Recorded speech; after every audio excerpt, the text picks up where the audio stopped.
Welcome to the Van Buren High School and Van Buren Invitational Wrestling Finals live on NWO Sports. This afternoon, we're bringing you some of the best wrestling action from Northwest Ohio has to offer with stacked finals lineup featuring returning state podium placers from last season and some of the toughest competitors in the region.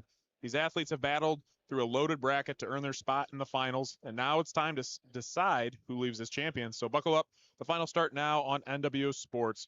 Before we get going, we just want to give a thank you to Van Buren head wrestling coach Roman Williams for inviting us out again this year and to all of our sponsors who allow for this broadcast to happen. I just want to give those a shout out. Our title sponsor, O'Reilly Auto Parts and Kelby Phillips. We thank them. O'Reilly Auto Parts is your trusted source for auto quality auto parts tools and expert advice, keeping Northwest Ohio drivers on the road and running strong. Check out O'ReillyAuto.com. Scoreboard sponsor, the Bradford Company and Chris Pollock. We thank them. The Bradford Company is a family-owned leader in engineered packaging solutions, helping protect products through smart design, quality manufacturing, and trusted service. Check out thebradfordcompany.com for more info. Our pin sponsor tonight, Pop Pop's Pedal Corn, and Andy Martin out of Fostoria, Ohio. They're actually here at the invite tonight. Pop Pop's Kettle Corn brings you delicious, fresh popcorn to your local event. Now booking events for the upcoming year. Give Andy Martin a call at 567-208-2960 to schedule. Corner sponsor, Burkholder Taxidermy and Josh Burkholder out of Defiance, Ohio. Burkholder Taxidermy is your trusted taxidermist in Defiance, Ohio, bringing your hunting memories to life with precision and care from white-tailed deer, big game turkey, and game fish to a variety of mounts. Burkholder Taxidermy delivers craftsmanship you'll be proud to display. Give Josh a call at 419-782-9538 for more info. And our wrestling sponsor, Logan Swift-Fuentes from Liberty Center. So good luck. Take a break for the national anthem.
Continuing on, our last wrestling sponsor, Logan Swift-Fuentes' family wishes a good luck from him. So good luck to Logan Swift-Fuentes of Liberty Center Wrestling at the Van Buren Wrestling Invite. Wrestle tough, stay confident, and leave it all out on the mat. We're proud of you and cheering you on every step of the way.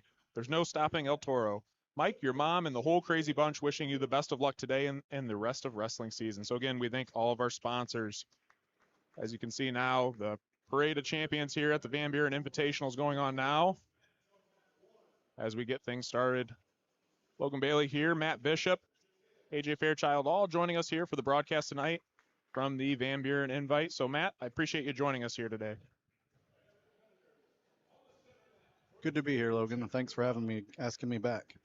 So glad to have you. We were able to do a broadcast last week, and Matt did a terrific job. So glad we could bring him aboard again for this week. So, yep, appreciate it. It's been a good weekend before the weather rolls in. So kind of taking a look at some things. We got a lot of good matchups coming up. There's a lot of upsets during this tournament, too. A lot of the 2 seeds were knocked out early on. A lot of good young talent coming up as well. So we'll have a lot of good matches here. We'll be able, again, like I said, the main screen will have the first place match. The bottom right-hand corner will have the third place match. So we'll give introductions of each as we go on, and we'll kind of go from there. So up first here at 106. On the main mat, we will have Braxton Tammarine, the number 1 seed, the freshman from Liberty Center, 16-6 record, 5th at Pitt, versus the number 2 seed, Exzander Borstelman from sophomore out of Swanton, 13-3 on the year. Third place match is Zach Wilcox out of Otsego and Gage Sandwich out of Oak Harbor. Here we go. Nice outside fake there by Borstelman. Tammarine caught him on a lazy double leg and he's got him in a double unders. Looking to control the hips here. Early 3-point lead here for Tammarine for Liberty Center. Yep, they gave control on that. Has a near side ankle hook, locking up a cradle. He's a drive to the hip, drive to the hip. Over-rotated a little bit there. Swanton kid needs to work hands here.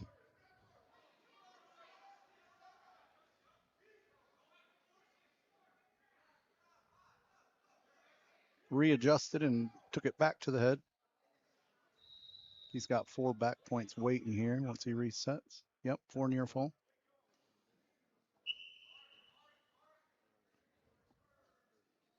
Borstelman in the bottom needs to work up to his base a little bit better here.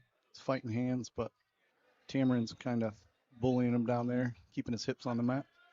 Now he's working up a little bit. Tammarine working a 2-on-1 here. What he wants to do is bundle it up and roll it over the head. Little tilt there. Little sloppy. Had a lot of room there at the bottom on the top, so he didn't score from it. He's going to look for that cradle again. What he needs to do is suck him back in a little bit. And he's out. I don't know. There was a couple swipes there. Nope. Dusty, one of our most senior officials here. He's very good. Starting injury time for Borstelman. Score on the third place match, we have, trying to see what the score we have over there is. Otsego is up right now. Zach Wilcox is up 1-0 on Gage Sandwich.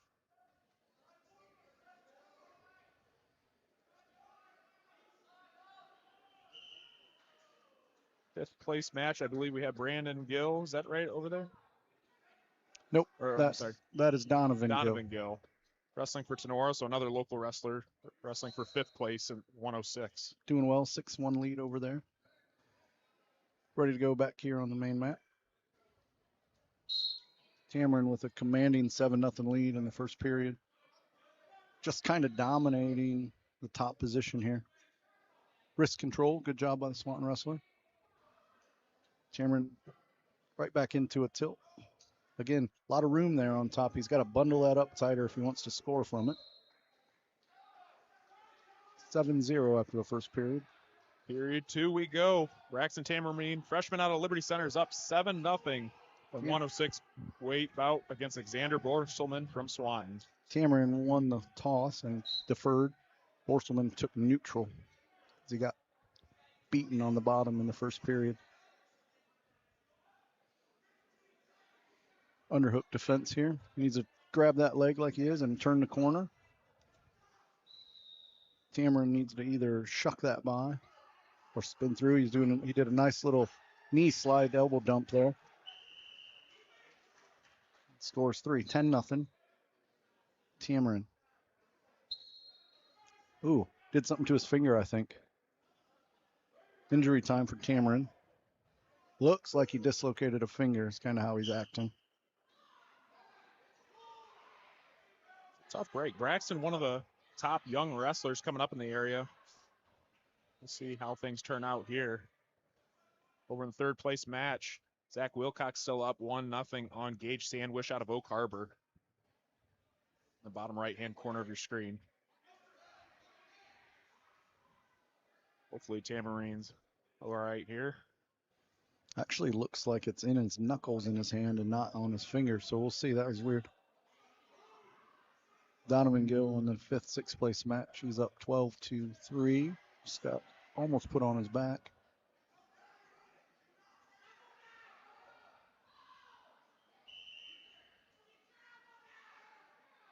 All right, looks like we're getting ready to go back here again. Borstelman down. Tammarine on top, 10-0 lead. Heavy on that near side into an elbow chop. Like he'll be working a tilt again. Borstelman needs to work those hips up. Good job getting up off the mat. Trying to turn in. Ooh, almost sat it out. Now he's going to get some back exposure here. Tammarine centered him up there on that sit-out attempt. He's got him in big trouble on his back right here. He wants to get heavy in the center. Tamara needs to get heavy in the center. Borstelman's not in a good position right now. Not at all. Able to slide out of it, though. Still Tamara in control here. 44 seconds and counting. 4 near fall makes it 14-0. Escape for Borstelman.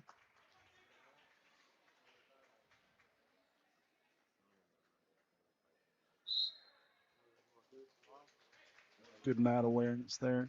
Borstelman wanted to reset in the neutral. One more takedown will end it for Tamarind, so now's the time for Borstelman.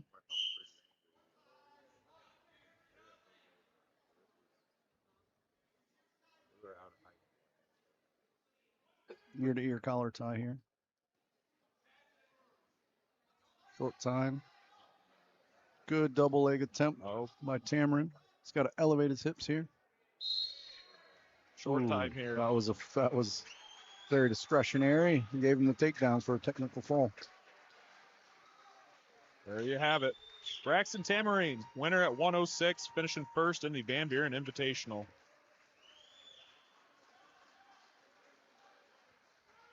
Third place match still going on. Tight battle over there, still 1-0. Zach Wilcox out of Otsego over Gage Sandwich.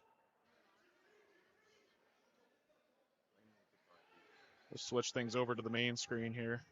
Yeah, Wilcox, that's a wrestling family from over there. His older brother was a couple-time state qualifier. I believe he placed last year for Otsego.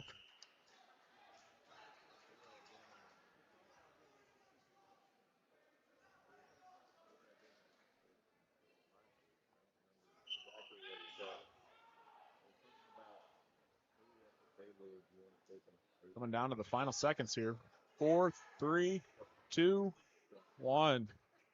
Tight one. Wilcox is going to hold on to that one, finishing for third in the Van Buren Invite.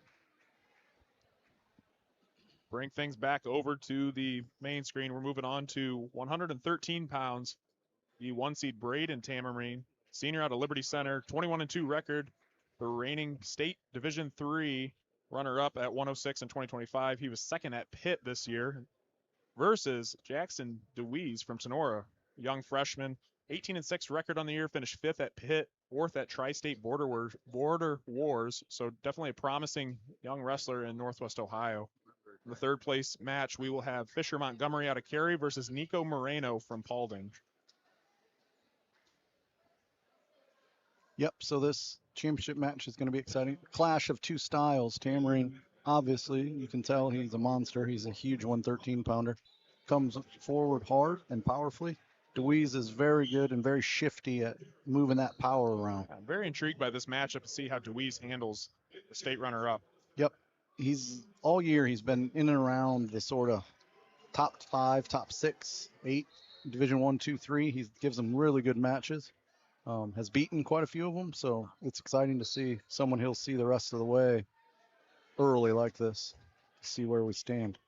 Good double leg attempt by DeWeese, jammed by Tamarind. Stalemate here. Reset here in the center of the mat. DeWeese does best when he's attacking. He has good counters, but when he's attacking and he's in full flow, he's really hard to cope with.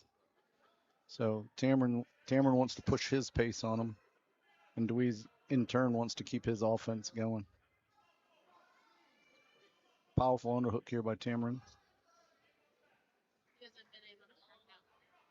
Ear to ear. Tamarind's really trying to dominate head position. Good job by DeWeese getting his hips out of the way. DeWeese has to re-pummel that underhook or post off with his head. Tamarind kind of dictating how they are in that position. Snap down by Tamarind. Good leg attack by DeWeese. Gets his hips up here. He could score. Nothing. Could call 3 there. Nope. Decided not to. Close. Excellent counter attack by DeWeese. Tamarind let his hips sag, and DeWeese snagged that near side leg. Good whizzer by Tamarind. Third place matchup over there. I believe Fisher Montgomery is up right now. 8-0 on Moreno. Moreno pinned in the third place match. Fisher Montgomery winner. Third place at the Van Buren Invite. Back to the main action here. Oh, really good snatch single by DeWeese. Ooh, good mule kick by Tammarine to get out of that. DeWeese has to not hang out on that ankle. As soon as he gets it secured, he needs to move up the hips, follow. But good job keeping him off guard. That'll end the first period 0-0. Take it into the second period here. Liberty Center senior Braden Tammarine. Green choice. And Jackson DeWeese, freshman out of Tinora. DeWeese takes bottom. He wants to be on the bottom when he's the freshest. If he defers in that position, Tammarine could hold him and ride him out in the third period if he took down. So he's going to try to get his escape right here in the second. It's nice that we have you on, Matt. For these Tinora wrestlers, we got a little inside look. For those of you who don't know, Matt's one of the coaches on Tinora's wrestling team. So get a little bit of insider info on the Tinora wrestlers. Yeah. Pleasure. We see all these kids too. A lot of these kids that are wrestling and for placements here, we see them at Border Wars. We see them at Pitt. We see them at Maumee Bay. We see them at LCC next week. So, and a lot of these kids are in our sectionals, and I mean, not in our sectionals, but in our districts. So you kind of know the styles of the teams and then what each individual kid does. So some of the stylistic clashes are pretty interesting. Good stand up by DeWeese, and he's out. Both wrestlers are wanting this first takedown will be crucial in this match. So they both want to give their best. Saw a couple of really good shots by Tammarine in the first, and then DeWeese countered well. So I believe that Tammarine's probably a little trigger shy on his double leg, especially since he got gone around on twice. But we'll see. This heavy collar tie is not where DeWeese from Tinora wants to be. He operates best in space, and Tammarine wants to close that down. Ooh, throw attempt. Good hips there. He sagged his hips, and then he went stiff when he tried to roll through the saggy hips. So nice counter there by DeWeese. Yeah, he had him in big trouble there.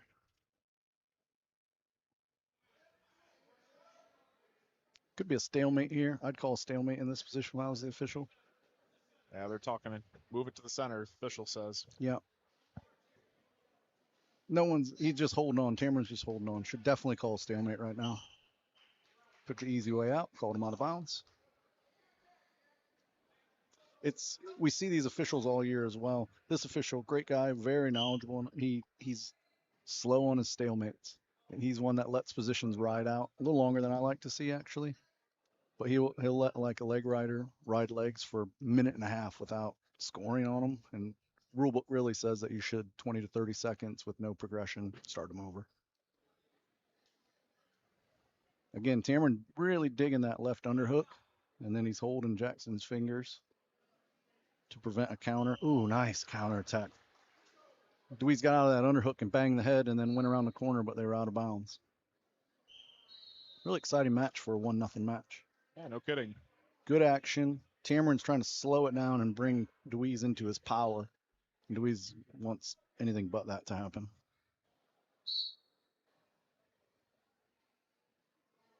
And I'll just say we're coming to the end of the second period here. DeWeese is a 1-0 lead. Tammarine will almost definitely go down.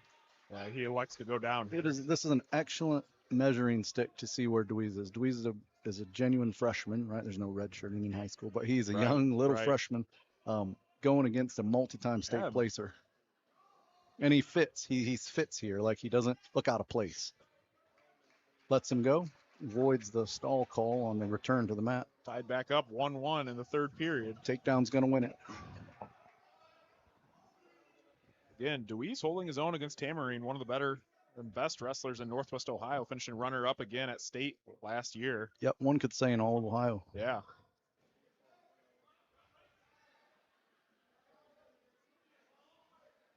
Good. DeWeese trying to work in space. Good level change, head snaps there. Tammarine digging in that underhook again. He loves to work from that underhook. The thing is, he overwhelms most people. Ooh, last double attempt. Good hips by DeWeese. Nice job by DeWeese. He was deep on those hips. That was an excellent defense. Did a little pop of his hips and a crossface. Just about there on that take. He was deep on that. Excellent job, though, DeWeese. He needs to fake that front-on shot like that and swing it to the outside like he's been doing. I think it's there. He just needs to get Tammarine moving a little bit more. Here we go, a minute to go. We got a good one on our hands. And Tammarine's got a good motor, but to me, he's looking like he's getting a little sluggish. We call it deep water, the end of the third period. Deweese has gotten him into the deep water here, and I don't think he's used to being 1-1. Pretty interesting dynamics here. Here's to see who's going to elect to go first. The clock keeps ticking. 40 seconds to go. I'd call a stalemate here too. They're head to head. Yeah, there's no progression. I'd call a stalemate here and restart them. They're going to both stall out here. There they go. Oh, he actually did the rare as a unicorn double stall.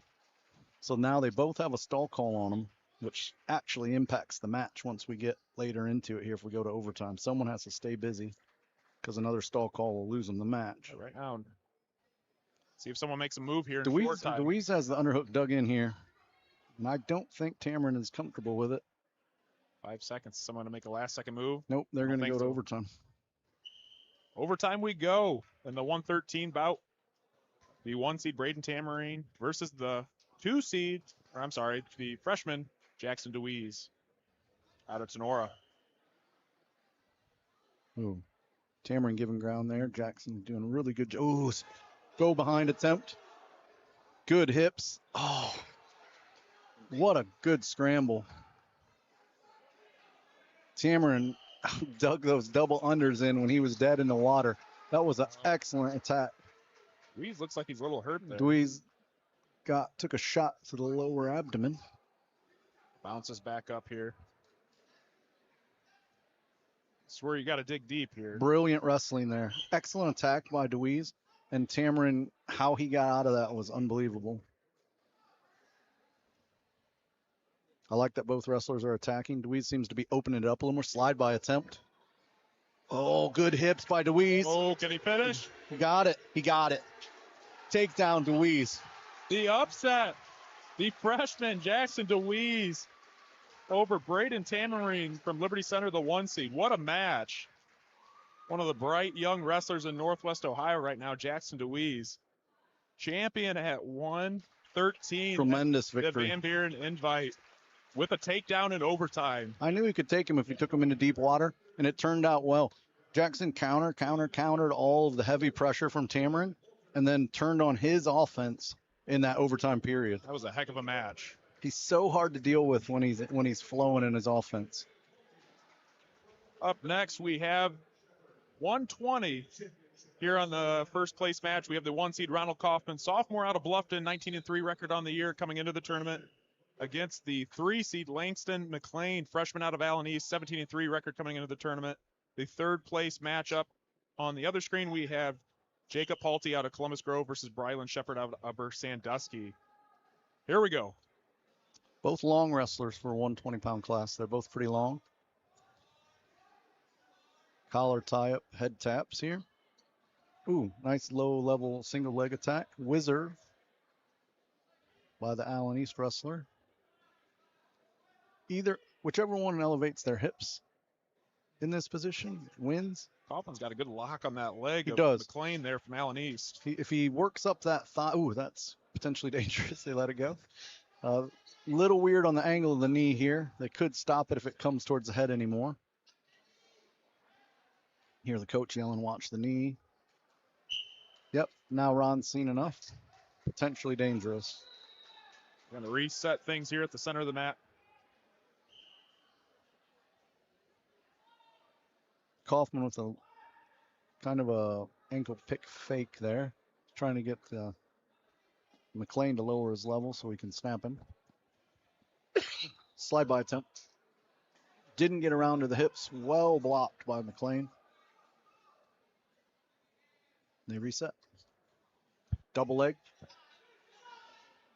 Waterfall position here. He needs to split those legs and come up through them. Good. Now he needs to keep that bottom leg pinned down and swim up.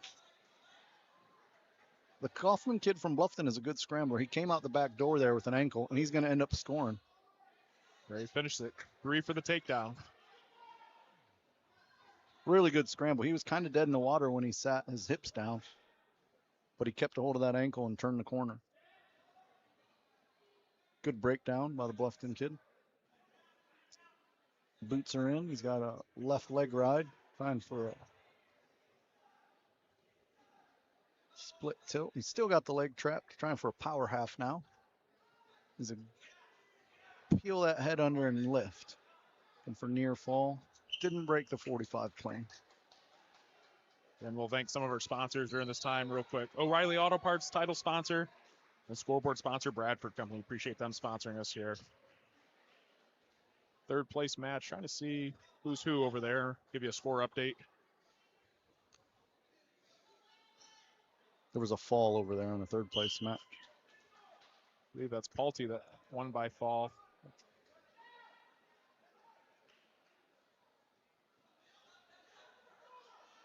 Hoffman over here still holding on to the 3-0 lead over McLean from Allen East. Yeah, good bit of action here. Sinks his hips down here, he'll score. Now he's got his 3 with double boots in. He's got him flattened out pretty good here. He needs to choose a side and roll it under. Reapplies the left boot. Power half. Catching the face here. Needs to pull back with his hips. He let him turn back over. Double boots in again. The Allen East wrestler needs to crawl forward to get his knees ahead of those ankles. The onus is on the bottom wrestler to improve here. Hoffman really digging those forearms in. Yeah, that shoulder, he's got him locked up pretty good here. Should get some near fall. Exposure. 1 count by Ron. That's it. 1 swipe, so no near fall points.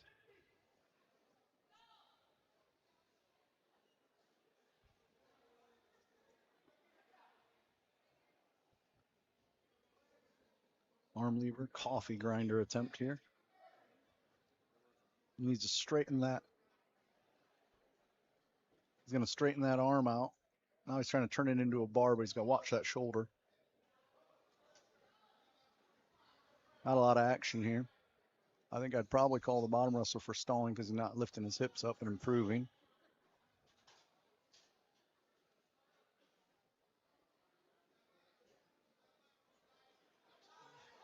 Got him in big trouble again with the power half here. Going to get some counts, I think. Hoffman's still working here. Trying to get those near falls going for the fall. Potentially dangerous here on the shoulder. All right. I believe Matt's going to go down here, get ready to coach his son, Jacob Bishop, in the third place match. He'll be joining us here shortly. Yep, Joshy. But yep.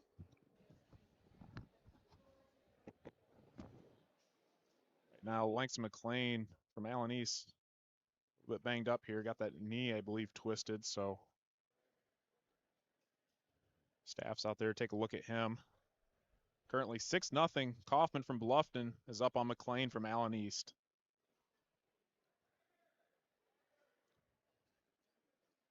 A lot of good matches here left tonight. Just saw pretty big time upset there by Tenora's Jackson DeWeese in the 113 weight over the 1 seed Braden Tammarine out of Liberty Center. Pretty exciting last match there. A couple other good wrestlers coming up.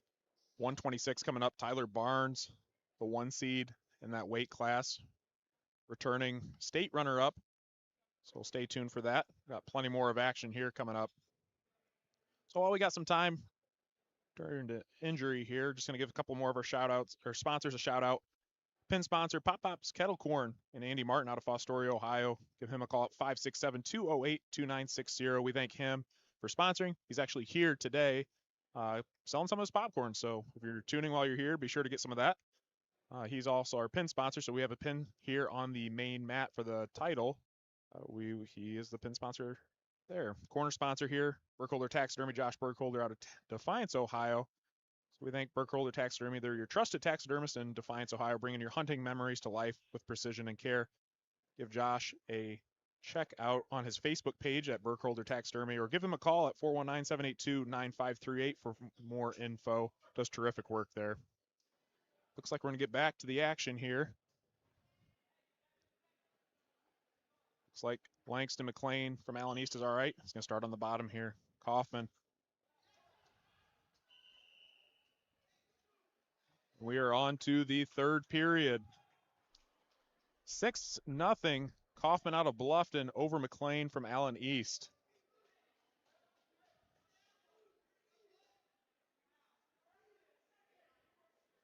McLean's going to start on the bottom here. Kaufman on top.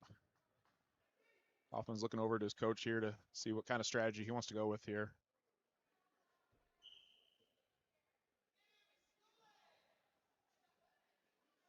See how long here Kaufman can ride out McLean, burn some of that time up.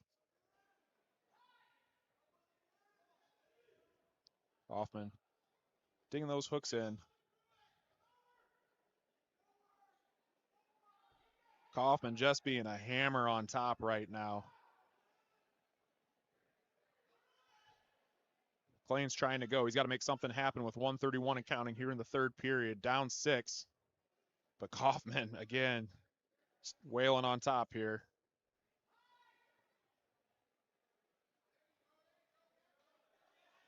There, Kaufman getting a couple near fall points there.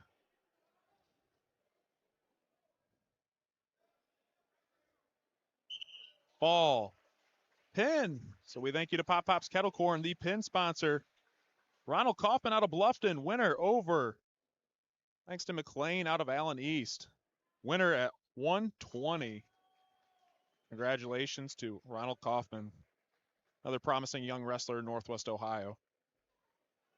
Up next at 126 for the first place match, we have the 1 seed Tyler Barnes, senior out of Delta, 19-3 record coming into the tournament.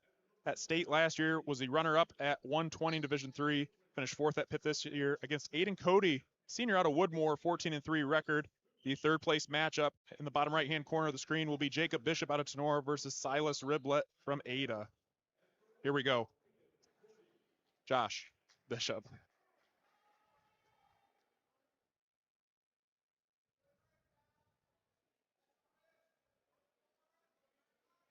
Barnes and Cody tying up top here.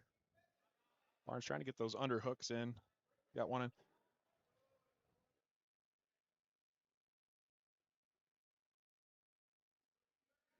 Barnes definitely the favorite in this matchup. Barnes has been wrestling some of the better tournaments around, has a lot of experience, multi-time placer, I believe, down in state as well. Got a hold of that left leg of Cody. He's got him up, looking for the trip possibly.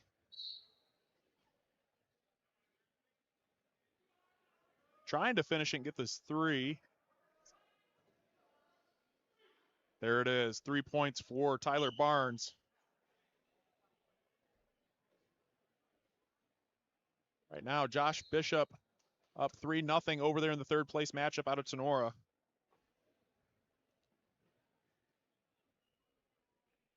Here, Tyler Barnes still working. Aiden Cody trying to get out the edge of the mat there, reset things back in the middle.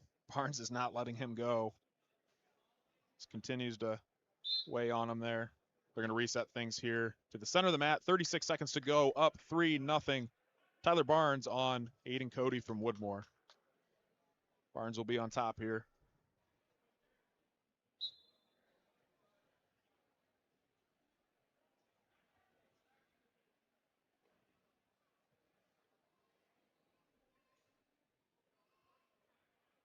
Barnes is trying to work Cody over there. Got him at the waist.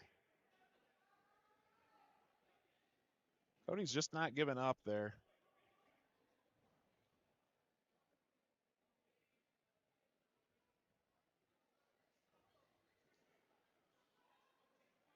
Cody getting in trouble there. Barnes getting him to his back. There's the near fall here. Going for the pin. Time is up. Cody survives by a matter of seconds. Barnes was just a little bit away. Barnes will collect a few points there. 7-0 on the near fall there, so definitely picks up some points. Third place match there. Josh Bishop on the bottom, still up 3-0.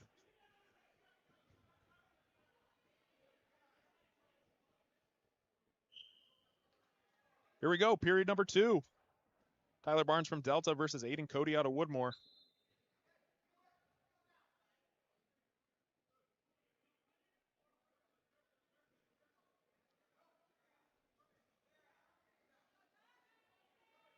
Definitely Barnes is the aggressor in this match here.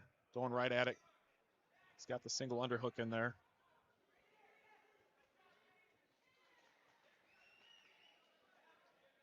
Barnes is trying to work him. Cody's just not letting him have it there, just sprawled out on the mat.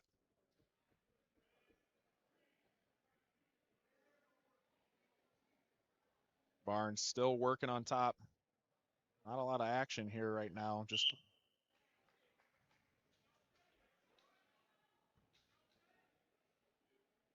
See what Barnes tries to do here from the top.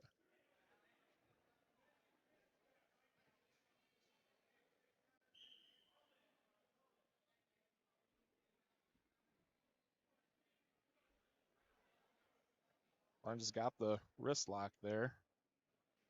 Cody really not in a good position. Looking again. Barnes for near fall points. Trying to work for the fall. There it is. Pop's Kettle Corn pin right there by Tyler Barnes. Winner at 126. First place here at the Van Buren Invite. Thank you to Pop's Kettle Corn for being the pin sponsor. Nice match. Really dominating by Tyler Barnes. Came out of the gate aggressive as can be. We'll take things over to the third place match here with Josh Bishop and our commentator Matt down there coaching his son, Josh Bishop. Josh currently up 5-0 on Braylon Shepard out of Upper Sandusky. Oh, I'm sorry, Silas Riblet out of Ada.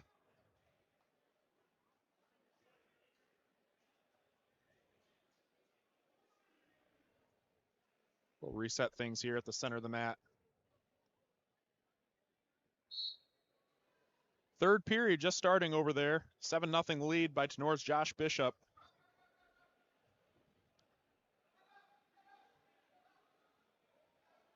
Riblet working Bishop into position. Bishop doesn't want to be there. Near fall points for Riblet. Josh has got to work to get out of that position. It's in a tough place. Pin by Silas Riblet out of Ada over Josh Bishop out of Tinora. Tough break there. Josh was up huge there in the third, but Riblet had a nice move to get him to his back.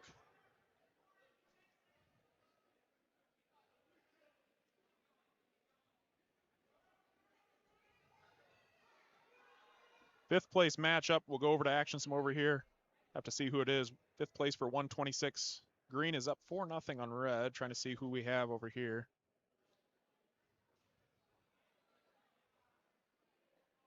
Pulling it up real quick on Baum's page.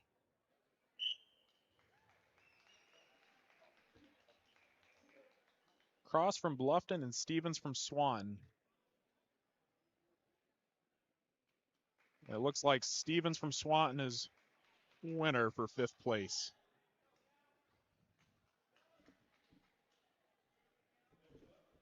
Up next here, we have 132 next. We have Luke Spees, junior out of Delta, 14-7 record, facing off against the 2-seed Kellen Wireman, sophomore out of Allen East, 17-3 record. So see what these guys bring to the table. Third place match, we have Evan Strasbaugh from Elmwood, facing off against Colton Roy from Woodmore in the bottom right-hand corner of your screen. Get things going. Here we go. Spees from Delta, Wireman from Allen East. The 132 matchup.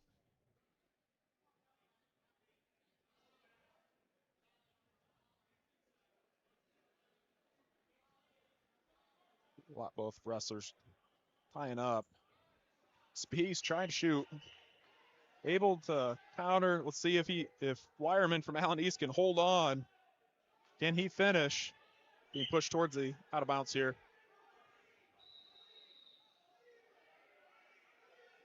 Spees got away there. Oh, they're going to grant him the 3. Wireman's going to get 3 for the takedown. After a little bit of discussion between the officials, Delta's coach and Hoggle's questioning here.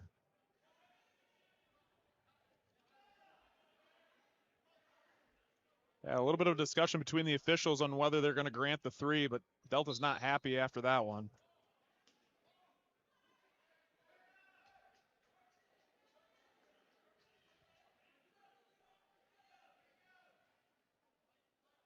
Still a little bit late getting action started over in the third place match. They're finally getting things going. I'm not sure what was going on over there, but Spees is on the bottom. Wireman on top. Wireman's working, got the single leg here. Gets the escape for Spees. 3-1.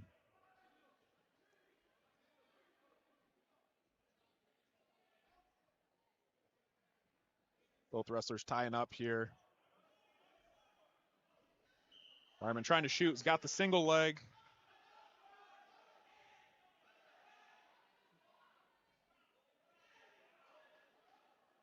Official signaling still nothing here.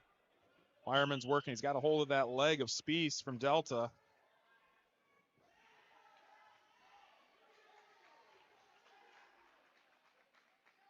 Okay. 38 seconds to go. 6-1. Kellen Wireman with 1 point for Spies from Delta.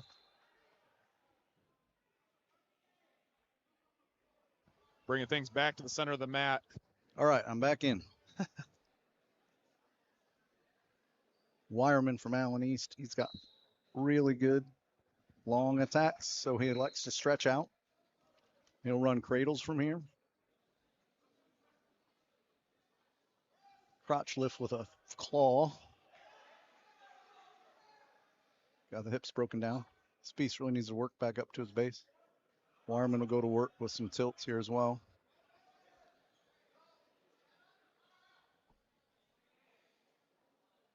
Two on one here. Might work that roll through tilt. Looks like he's setting it up.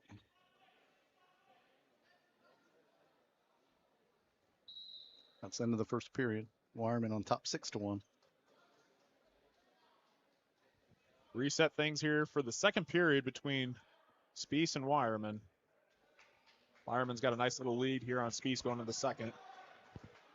Yeah, Wireman wrestles long. So he's got a really good long sit out when he's on bottom, and he likes to tap the head and then do sweep singles from stand up. Front headlock by Spies. They are known for that in Delta. Really good go behind by Wireman. Looking to take down there. He's kind of got a body, almost a body figure four, but the legs underneath with a claw ride. Now he's going to a 2-on-1 wrist attack. Now he's rolling both wrists under, keeping them flattened out. Third place match, Evan Strasbaugh, I believe, is up 3-0 on Colton Roy out of Woodmore in the bottom right-hand corner of your screen. Spies really needs to crawl forward here to get out of that hip pressure. Needs to clear his left leg and then build up.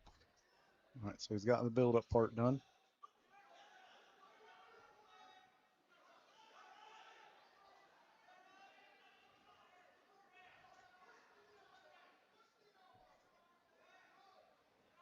Roll through attempt by Spies. Ooh, he got through. Ooh. Caught Wireman in head and arm. Wireman's not in a good position. On a scramble, got the reversal. He'll have four near fall. Might pin him here. Let's see if Spies He looks pretty flat to me. Pinned. Ball. Luke Spies comes back in the second period. Wow. That was a really... Foreign pin. Luke Spies out of Delta. What a way for Spies to come back. Wireman really dominating that whole match, and Spies there at the end, able to get the fall. That's actually an upset to me because Wireman's very technically sound, and Spies just caught him in that roll through, and he ended up right in the head and arm. Up next, we have 138, the 1 seed Grady Phelps, sophomore out of Riverdale, 19-3 record coming into the tournament. State last year in Division III was 5th at 132. He was first at the Van Buren Invite last year at 132 as well, facing off against the 6 seed Dane Bayer, junior out of Liberty Center, 13-9 record coming into the tournament.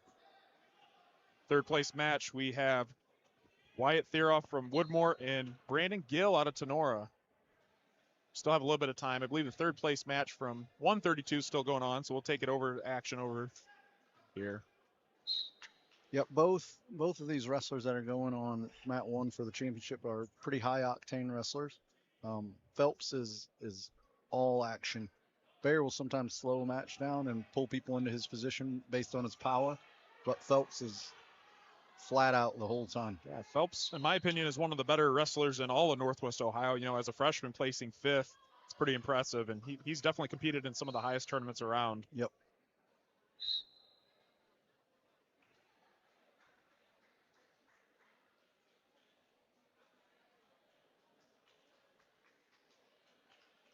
Evan Strasbaugh, winner from Elmwood at 132. Good for third place here at the Van Buren Invite. Just want to give a shout out again. Some of our sponsors while I have a little bit of time. Wrestler sponsor Logan Swift-Fuentes from Liberty Center. Families wishing him good luck.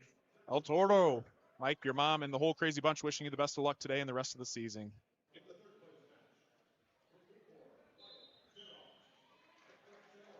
Bringing things back here to the championship match for 138. Grady Phelps versus Dane Bear.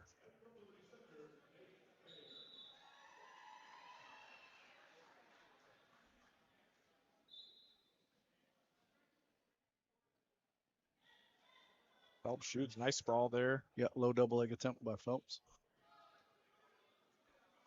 Russian tie. Came out of it. Bear now digs an underhook. Snap. Good snap down.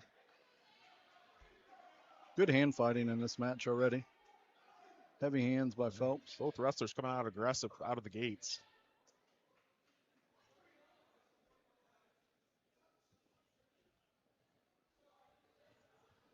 Ankle pick attempt. Kind of more of a calf pick. You got to really commit and hit the ankle with that. Oh, there's a low single snatch by Phelps. Follows through. Good scrambling. Got to elevate that. Does. Bayer trying to run away. Covers the hip. 3. Phelps finishes 3 points for Phelps. He did a really good job when he came up to break the hips right down, so he's got Bayer flat on the mat now. Trying to run a boot in, but Bayer's doing a good job keeping his legs together.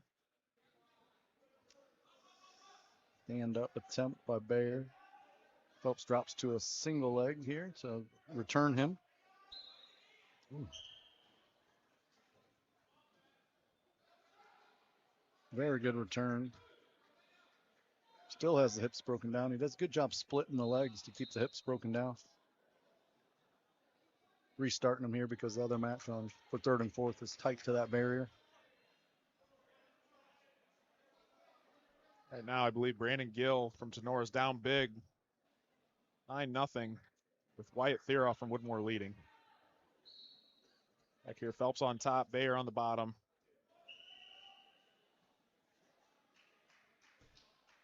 Again, Bayer standing up, but Phelps is happy to drop down to that snatch single and return him that way.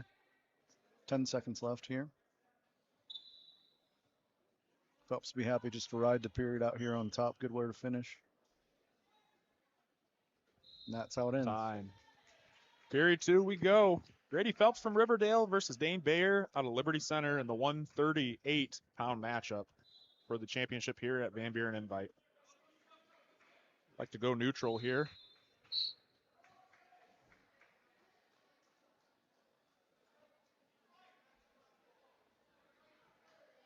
Another kind of a half attempt at an ankle pick by Bayer. Same. I think he's using it to set something up. He doesn't seem very committed to it. So we'll see. Phelps doing a good job not overreacting to the pick. Oh, another really good low single attack. He looks like he's going to come in for a blast double, and he just falls right down to the ankle. Very quick with it, too. Yep. Hasn't broken down again here. Phelps gets his 3. As a wrist roll, good inside switch attempt by Bayer. Good hip follow by Phelps. Back down. Tight waist here. Chop. Might get some exposure on a quick tilt. 2 swipes. 3, 4. Phelps really racking the points up. 4 points on that cheap tilt. Just caught Bayer with his hips elevated and tilted him over. 10-0. Phelps over Bayer. 1 minute to go here in the second period. He resets so he can get points again off the same essential tilt. He got 1 or 2 strikes there. Just 1. So no points. He's got the leg now, doing the cross face. Bayer's got to crawl forward and build those hips up. Phelps doing a really good job with hip pressure. Knee slide by Bayer right into that tilt, but he came through it. Phelps is bullying him a little bit now.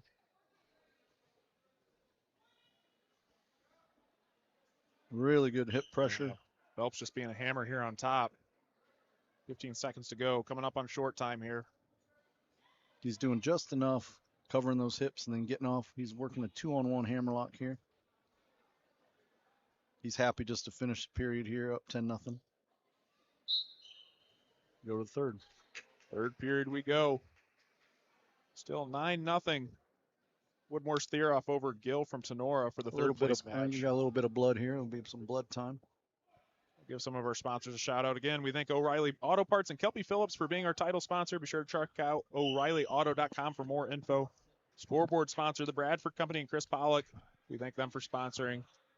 It's a family-owned company leader in engineered packaging solutions, helping protect products through smart design, quality manufacturing, and trusted service.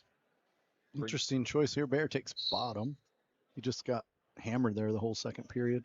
I probably went on my feet to try to get a takedown. Again, good breakdown right into that little cheap tilt. Bear trying to elevate a leg. Good recovery. Still working that tilt. When he has his hips turned like that and an arm buried, he's not in danger. Like, he's more likely to go over and give some exposure than he is to get out. Wrist in a bar here. What he wants to do is cram that shoulder to the ear and walk it around. Lost it. Knee slide by Bear. Gets him standing. We'll see about a mat return here. First period, he went down to a single. Missed it. One escape there. Bear's really got to pick up the pace here. Minute 10 to go here in the third. Yeah, I feel like this is where he should have started the period. Right. They both kind of shot a double leg there at the same time. Whoever's lower wins, and that's Phelps. Phelps gets another 3. 13-1. Phelps over Bear. Tell you what, though, Phelps he looks so experienced out there for just being a sophomore. He's very put together for a sophomore. Solid-looking wrestler, that's for sure. Yep. He's going to tech fall in here. That's it. Tech fall for Grady Phillips. Phelps, winner at 138. Tech fall winner here. That makes Phelps a two-timer here at the Van Buren Invite. He won last year at 132. He's a winner again this year. That's a pretty good start, I'd say, Matt. Yeah, he's 2 back-to-back champions of this tournament. He was fun to watch. Take action over here to the third place matchup. Young kids like that usually only have 1 or 2 things they're really good at, and the really good ones are really good at them. But he seemed to do everything right. We didn't really see his bottom game because Bear didn't get him down, but he was dominant on his feet and really good on top. And Bear's a hard kid to hold down. Yeah, Bear's no slouch, that's for sure. He's got really powerful hips, and he's got a really good knee slide stand-up. Score over here right now. Wyatt Thera from Woodmore looking to get a tech fall here with 35 seconds to go in the third over Tenora's Brandon Gill in the third place matchup at 138.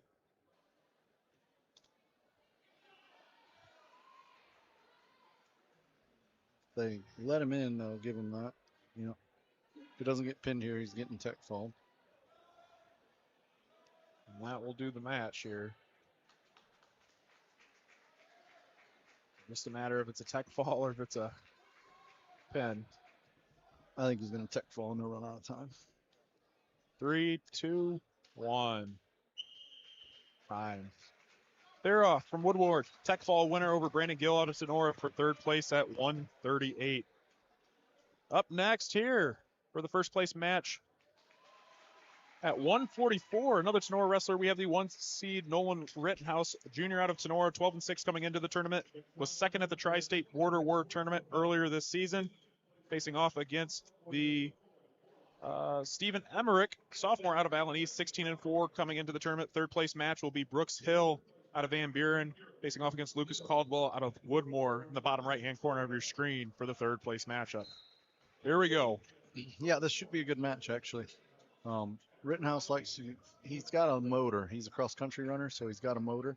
When he gets his offense going, he's really hard to stop. Good snatch single attempt here by the Allen East kid, Emmerich. Good defense from Rittenhouse. He's got to keep those hips away. 3 or 4 more seconds. Hopefully they call stalemate here. Emmerich's just locked his hands and he's got Rittenhouse's leg kind of trapped. Rittenhouse trying to break his grip so he can go behind and score. He did break the grip.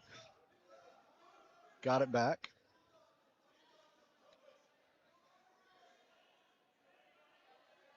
If he locks his hands again, I would definitely call stalemate. Rittenhouse scores. Good go behind. Overpowered him, really. You're going to grant Rittenhouse the 3.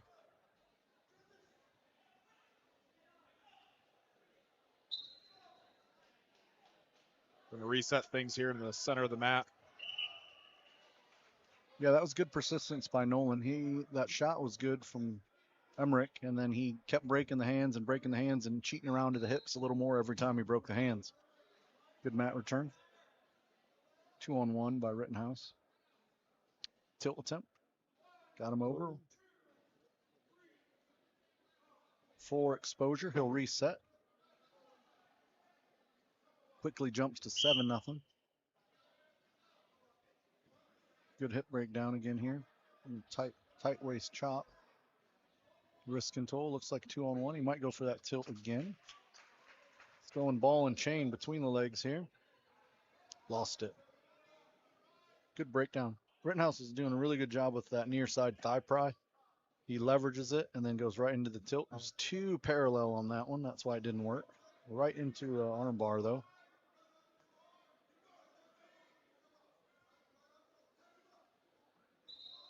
Good place to end the period. Second period we go. Tenora's Nolan Rittenhouse is up 7-0 on Stephen Emmerich from Allen East. Emmerich got choice. Took neutral. He got hammered on the bottom, so he didn't want to go on the bottom to try to get an escape.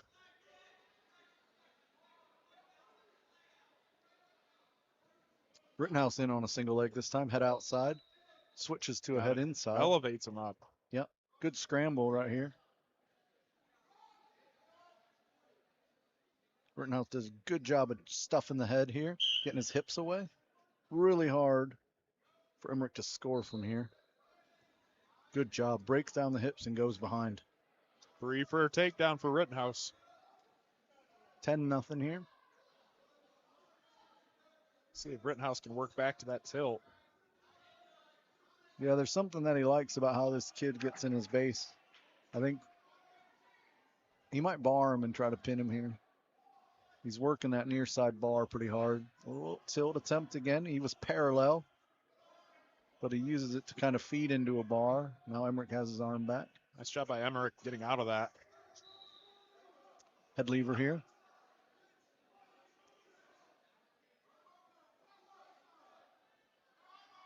Into an arm bar, near side arm bar.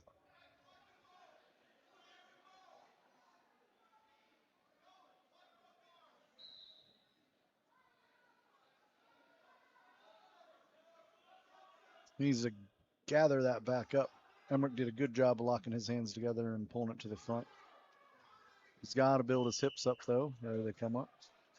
No one returns them right back down. Coffee grinder attempt. Good stand up there. Reset things in the center of the mat here. Just 20 seconds to go here. Not sure, what's the official talking about there, Matt? There's some blood on Rittenhouse's fingernails. They're trying to figure out where it was coming from. Okay. I think it's somewhere on Emmerich's face. Third place matchup here. Trying to see who's red over there. We have Brooks Hill from Van Buren versus Lucas Caldwell out of Woodmore. I believe Brooks Hill out of Van Buren is up 3-0 with 1:44 to go in the third. Still blood time over here on the main match.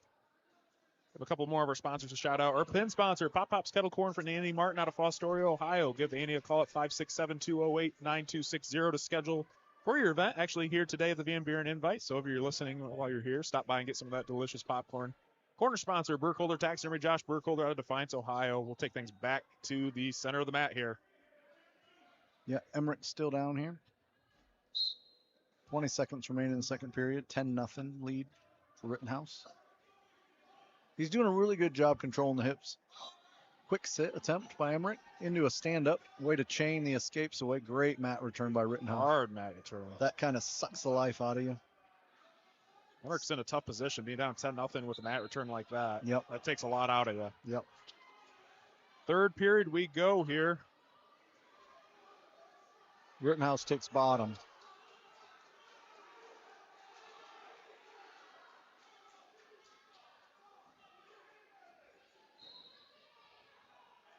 Sit out attempt. Good ankle snatch there by Emmerich to stop the momentum.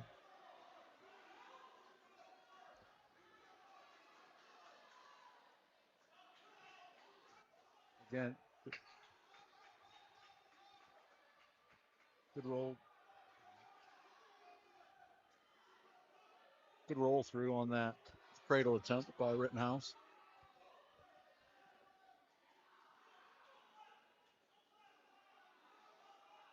Rittenhouse just eating up that clock right away. Yep. 10-point lead. Just slide into a quad pod here. Cradle attempt by Emmerich. Good wrist control by Rittenhouse. Out he goes in a short sit. 11-0. Nolan Rittenhouse over Stephen Emmerich here in the third period. Great down block and go behind. Rittenhouse going to score another 3 here. Third place winner over there. Brooks Hill from Van Buren over Lucas Caldwell. Good for third place. More blood, I think, from Emmerich. Oh, interesting. I think they stopped it because they were on the side, and Rittenhouse just kicked him out, so it should be 14-2, I believe. Going to try to get the takedown to finish it. Outside single leg attempt by Emmerich. Good down block again by Rittenhouse. Do a super duck here. He's got him in a bad position with his head low. Right into a front headlock. He's going to run that corner or shuck him by. Try to shuck, but Emmerich did a good job getting his hand out to stop his hips. Back into that outside kind of interesting crotch lock. It's really hard because there's so much pressure from Rittenhouse. Yeah. He's going to step over those ankles. He'll score. He's trying. Rittenhouse just being a hammer on top right now, just letting that clock tick away. Go behind, that'll be tech fall. Tech fall, winner at 144, champion at the Van Buren Invitational, Nolan Rittenhouse, junior out of Tinora over Stephen Emmerich out of Allen East. Congratulations to Nolan Rittenhouse. We're on to the 150-pound matchup here. Oh, taking a break here. So we're going to take a little break here. They are presenting, I believe, some of the awards for the first matches here, halfway through the finals. Yeah, I think they do sort of 3 or 4 weight classes here. Maybe up through 44. I mean, up through 38. So we'll turn things over to the PA speaker here in just a moment. Just want to give our sponsors a shout out. Again, finishing off with their corner sponsor, Burkholder Taxidermy, from Josh Burkholder out of Defiance, Ohio. Again, from whitetail deer to big game, turkey, and game fish to a variety of mounts, Burkholder Taxidermy, delivering your craftsmanship you'll be proud to display. Really check out that Facebook page of Burkholder Taxidermy. He's got a lot of good work on there. Or give Josh a call at 419-782-9538. And again, wrestler sponsor Logan Swift-Fuentes and family, they wishing him good luck in today's matchup and the rest of the season. All right, we're going to turn things over to the PA announcer. We'll pick things back up after the awards presentation.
We're back to some action here. We'll be coming up on the 150-pound matchup here at the Van Buren Invitational.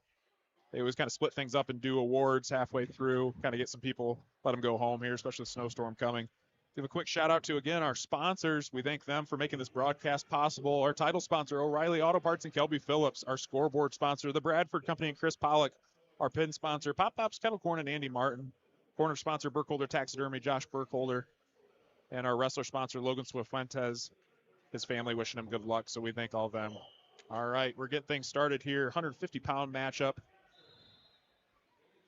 We have Jordan Hurdle from junior out of Carey, 16-3 record. Won the Van Buren Invite last year at 150 against the 2-seed Cale Price, junior out of Arcadia, 19-0 coming into this meet, so still remains undefeated.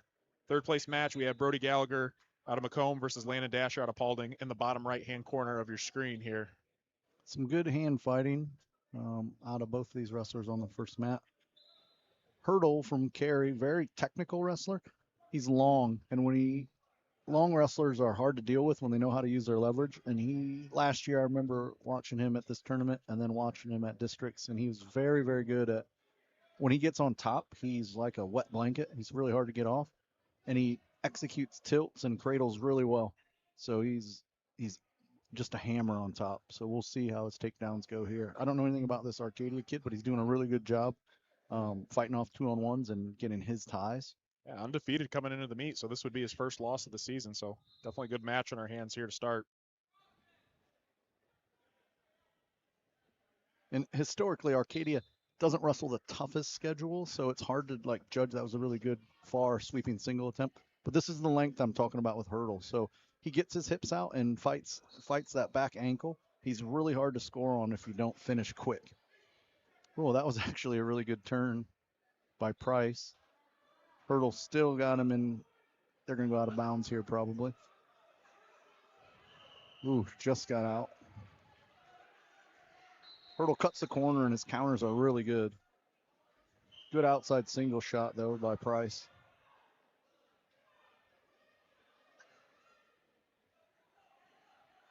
Collar tie. Hurdle didn't like it. Really long single attempt. Head inside. Splits into waterfall position. Hooks an ankle. He wants to elevate through his hips and turn the pressure towards Arcadia's head. There's 3. Hurdle from Carey gets his 3. So you'll see the Arcadia coach at the table to ask about that call. Really discretionary call. He's not going to win this one. I could have seen it go either way. If the official didn't call 3, I would have understood why, because he had Hurdle's leg between his legs with both arms around it. So it's hard to call control there, but the official saw that he covered the hips, so he awarded the takedown. He won't overturn this. And the third place match in the bottom right-hand corner of your screen. I believe. Trying to find McComb. Brady Gallagher, I believe, is up 5-2 on Paulding's Landon Dasher. Back on the title match here, starting from neutral. Jordan Hurdle from Carey and Cale Price from Arcadia. Starting the second period. It's been a good match. A lot of really good hand fighting. Some people just dance around. These guys are really aggressive in their hand fighting, both trying to get their tie. Little slide by attempt by Price. 2-on-1 by Hurdle.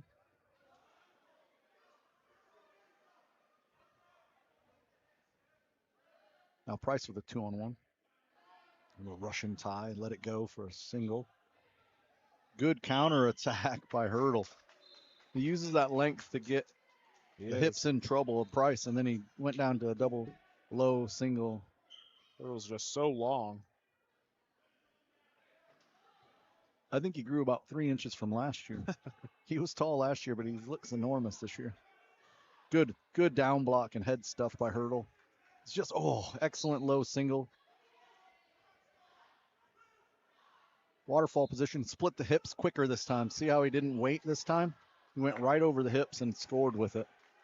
That was a much cleaner finish than when he was over on the left-hand side of the mat.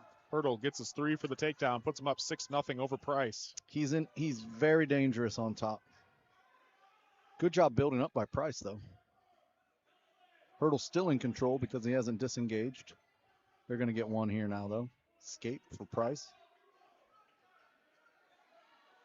Price gets his one. Back on out and back at it they go. 6-1 lead by Hurdle.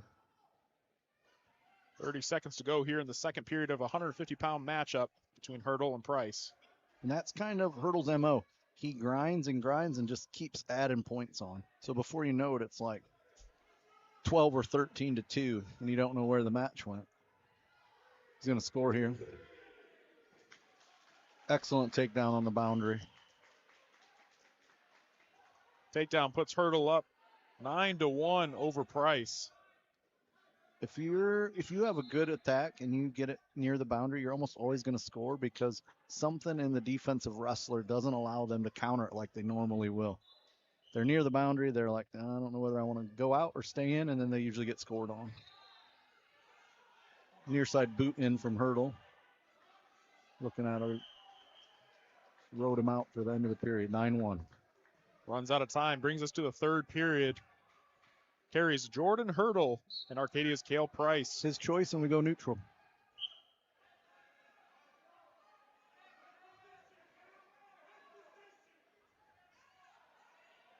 Hurdle with his the top of his head right in Price's ear hole. Kind of dictating how the tie-up went.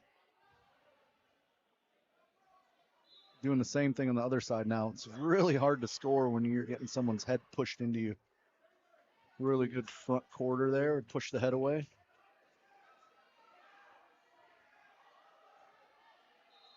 Price is going to have to start laying it on a little bit here. Working his inside collar, a little snap.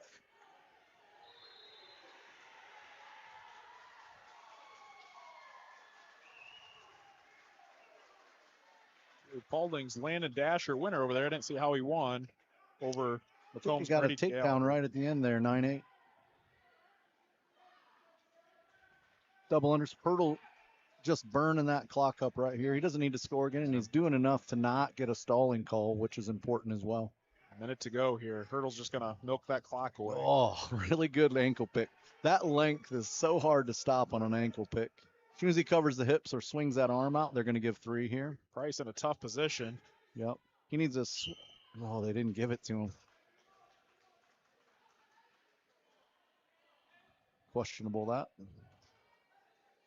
We'll restart here in the center of the mat. Hurdle up big, 9-1 on Price.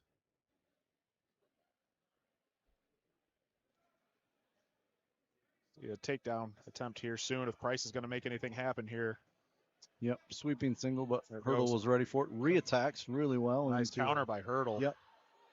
I don't think really Hurdle's looking to score here. The way he has his head on the inside. Now he's switched off to a head inside single, and he's going to try to cut this corner. Hurdle desperately trying to whizzer him, but he's really stretched out. He's in a bad place here.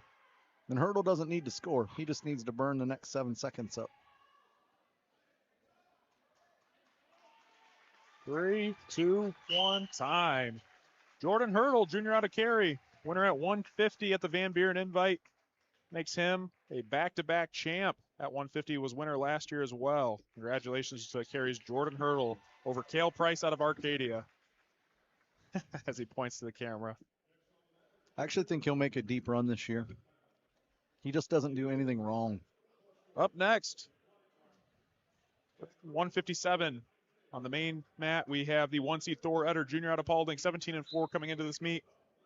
Last year finished 3rd at state at 144, was 4th at Tri-State Border Wars, facing off against the 3-seed Chase Godwin, senior out of Swanton, 12-5 coming into this match. Was 4th at districts in 2025. In the 3rd place matchup, Delta's Lane Lopez and Gavin Herrig out of Woodmore in the bottom right-hand corner of your screen. Yep, clash of styles here. I know both these wrestlers pretty well, especially Thor. He's all action. He'll come at you, come at you, his attacks. And Godwin likes to drag people into deep water and win close matches. He's got really good counter wrestling. Depends on the official he gets. Some officials will caution him for stalling quite a bit. Yeah. Godwin coming into this matchup with a huge upset over the 2-seed Lane Lopez. Yep. From Delta. And I think we talked a little bit off air, I think some of that might have had to do with the weight cut that Lopez has been doing. I don't know how fresh he is in this weight class, but I do know that he's brand new to the weight class. So that could have impacted it. They'll see each other plenty of times in NWAL. I know they have leagues and they have sectionals coming up in there in our districts, so there'll be a lot of really good duck under. Couldn't finish it though by Godwin. That should light Thor up a little bit to come after it. And this is what I was talking about. Godwin will give ground and give ground and give ground, and then he'll dig an underhook, which he is here. He's really just kind of underhook spiraling. Thor's looking to sit through this in a knee slide and dump.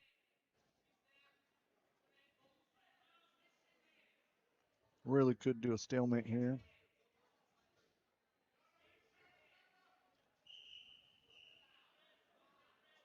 No stall call.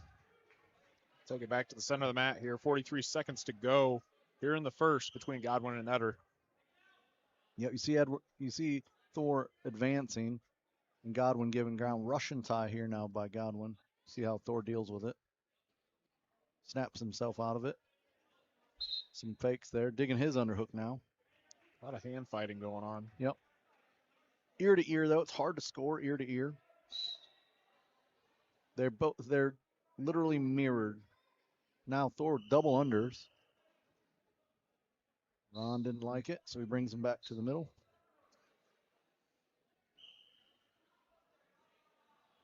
Again, advance by Eder. Godwin gives a little ground and then goes to that Russian tie. Snaps out of it. Outside single attempt by Eder. Again, pushing the pace. You wouldn't be upset if you saw a stall call there. Time. Brings us to period number 2 in the 157-pound matchup here at the Van Buren Invite between Chase Godwin out of Swanton and Thor Eder out of Paulding. Godwin's choice. Takes down.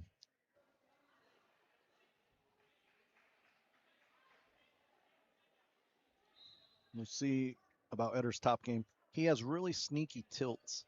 He thigh pries really well, and he controls the upper body. He's very rolly. See, right into a chop tilt with a thigh pry. He's going to try to bar this up or go 2-on-1. He does what we call cheap tilts from that. Godwin now has his arms out front. Stay away from that.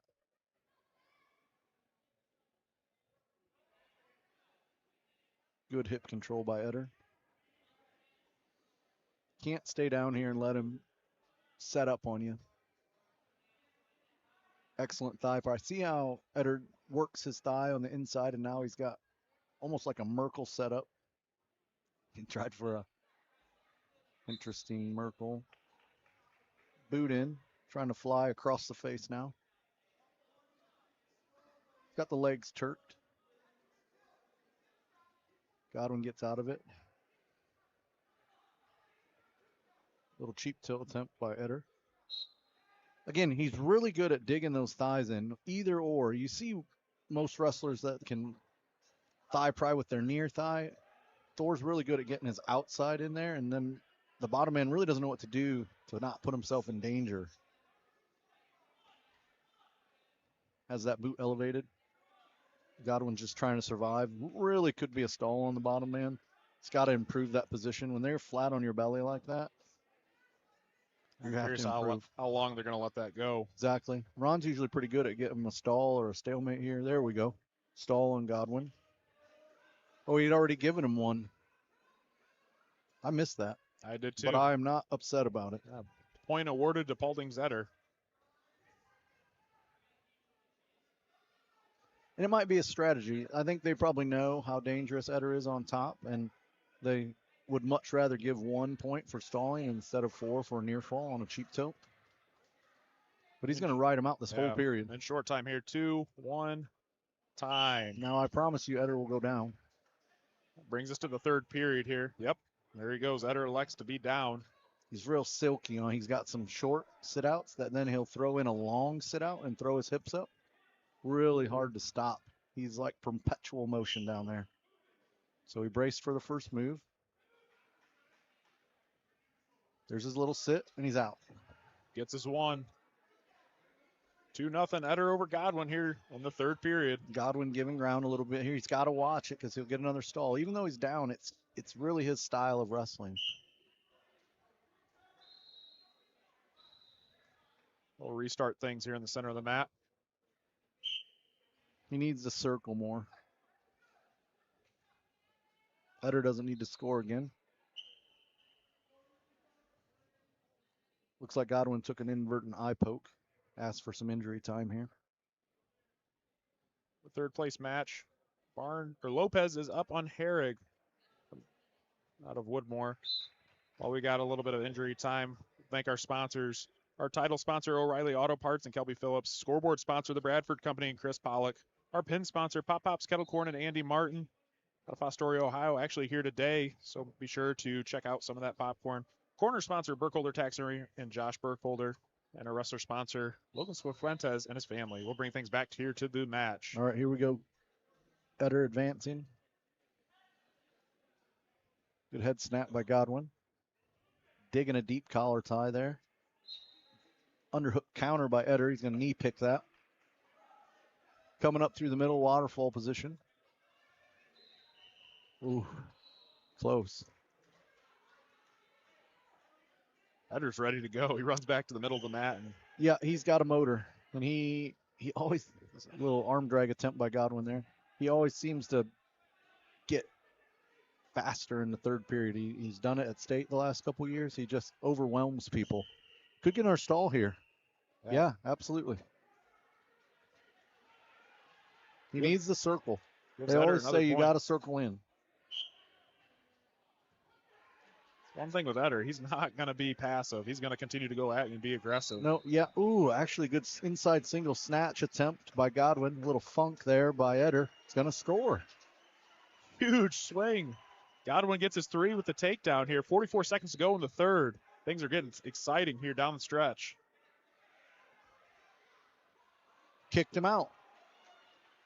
He thinks he can take him down again. I disagree. I think he should have rode him out and go for overtime. It's getting interesting here. Eder's got to go down 1, 4-3 here. Eder's actually up 1. Oh, I'm sorry, up 1. Yep, Godwin in on a deep double. Waterfall position. He's got to split these legs and put Thor's head right on the mat. But Eder's pretty good at keeping that ankle. He's got him flattened out here now. Anything could happen. Probably a stalemate. Yep. All to go for here. 12 seconds. Godwin's got to pour it on. Eder knows it's coming. He's got some stalls to give. I'd run away. There he goes. He is. Yep. One stalling call there. Now he's got to be a little careful, though. Oh. Godwin. Ron called him out of bounds at the start of that roll through. 1 second here to go. Yep, 1 second. That was 1 second enough time to make anything happen? It's probably not. It's not. Swanton coach is going to do his diligence and complain about the call. Seemed like it was stopped early to me. Ron's explaining right now that they were tipped up, and when they were tipped up, none of their body parts were inside the cylinder. Discretionary. We don't have replay. Never going to happen. Time. That's going to end it at 1:57. Paulding's Thor Eder. Junior out of Paulding's going to take it. Winner at the Van Buren Invite. Congratulations to Thor. Really solid match up there between both wrestlers. Came down to the final wire. That was a really good match. I thought Thor was going to overwhelm him, but that's kind of Godwin's MO. He'll get some stalls, and then he just tries to keep it close throughout the match. I think if you look into the brackets, you'll see that he's won by 1 or 2 the whole way through. So very common for him. Brings up the 165-pound matchup here between the 1 seed Ethan Lewis, senior out of Upper Sandusky.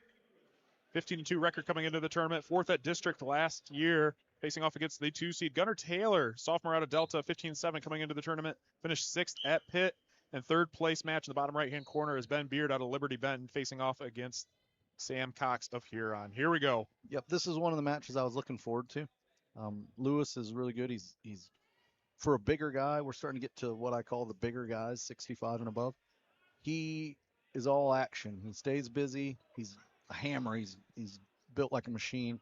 But Gunnar Taylor did really well last year in his freshman season, and he's technically very sound and hard to break. So he had some really good battles with Helmke last year, and Helmke, a 3-time placer down at state from Tinora. And so I'm optimistic about his future.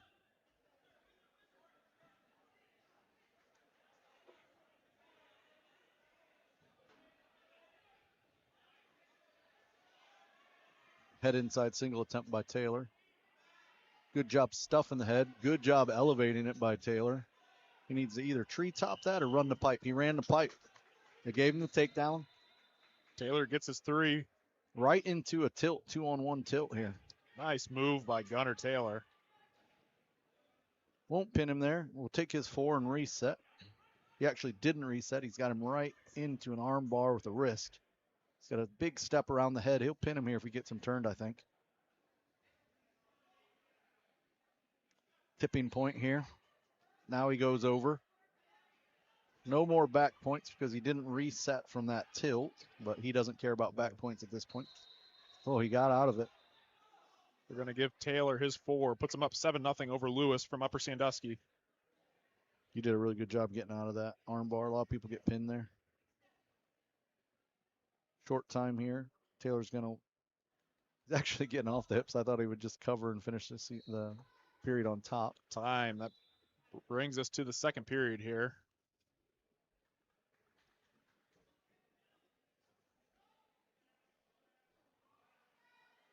Good period. Taylor decision. Taylor's definitely a promising wrestler. I always look at things too coming into a match. You know, him being just a sophomore, finishing 6th at Pitt, that's always kind of a strong indicator. You know, it's one of the tougher tournaments in all of the state of Ohio. So finishing sixth as just a sophomore is pretty impressive. Yeah, there's some elite Division I schools there, and then some schools out of Kentucky and Michigan. And they don't come out of state of just being average. You know, they come out of state if they're hammers in their state. He's doing a really good job double wrist turn here. Load and heavy to the head. We walk that until they break. Lewis having a hard time dealing with the wrist pressure that he's getting from the top. Stands up. It's a good start. Needs to get wrist control. He's got double legs out. Taylor has the onus to return him. Does. Right into that double wrist roll again, though. Standing up. Should have one there, actually. Oh, he said he didn't get away enough. Back down for Lewis. Resets Taylor and Lewis in the center of the mat in the 165-pound matchup here.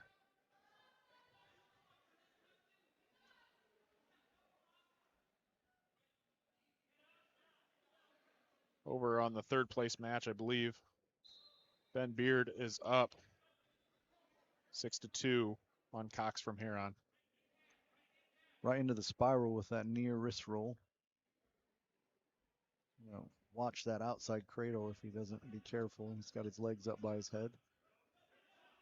Far side half. Switches off. Still keeping, he's dominating that near side wrist though. Good thigh pride, got to watch his hips. Good stand up by Lewis. Tries the cut. Good follow by Taylor. Good mat return right into that tilt again. He sets that up on that mat return. It's a nice move he's got. It is slick. Again, he's not going to pin him here, but he resets him. I thought he might stay there as long as he could to finish the period up there, but he's holding 4. As soon as he lets go of that hammerlock, there it is. They're out of bounds. Taylor gets his 4, puts him up 11-0 on Lewis. Sort of dominating fashion here. Yeah, really. I mean, it's been all Gunner Taylor here in the first 2 periods. Yeah, Lewis has been good through this tournament. He pinned a couple kids quick and then majored. Almost tech fold somebody the last match. But Taylor is taking it to him. Taylor's pinned everyone up through here too. I see why. His hip pressure is excellent with that spiral ride, and he does most people that spiral ride either claw or will go to a half. He goes to a double wrist wrap, and it's got to be real funky pressure on the shoulder. Time runs out in the second period. Brings us to the third. Delta's Gunner Taylor up big, 11-0 on Upper Sandusky's Ethan Lewis. If you're Ethan Lewis here in the third, I mean, what's your strategy here, Matt? Obviously, you got to be aggressive. Yeah, got to go big. He's down 11-0. The only way you win is to throw him. He hasn't been on top, so it might be good just to get a takedown and try your top game on him. But you're going to run out of time. You're going to see Taylor be really hard to catch here. He's doing good head-and-hand defense right now. Lewis needs to turn those fakes into actual offensive shots. Tying up is going to be tough to score from there. He's got to get in there. So he's got a good underhook. Taylor's giving ground because he doesn't want to get thrown. Good post off by Taylor. When Lewis digs that underhook, he has to take advantage of it.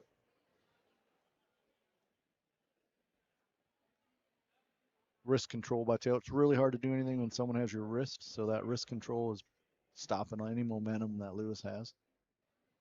Collar tie. Snap down by Taylor. Lewis needs to get moving here. He's got a minute left. The clock keeps ticking. Yep.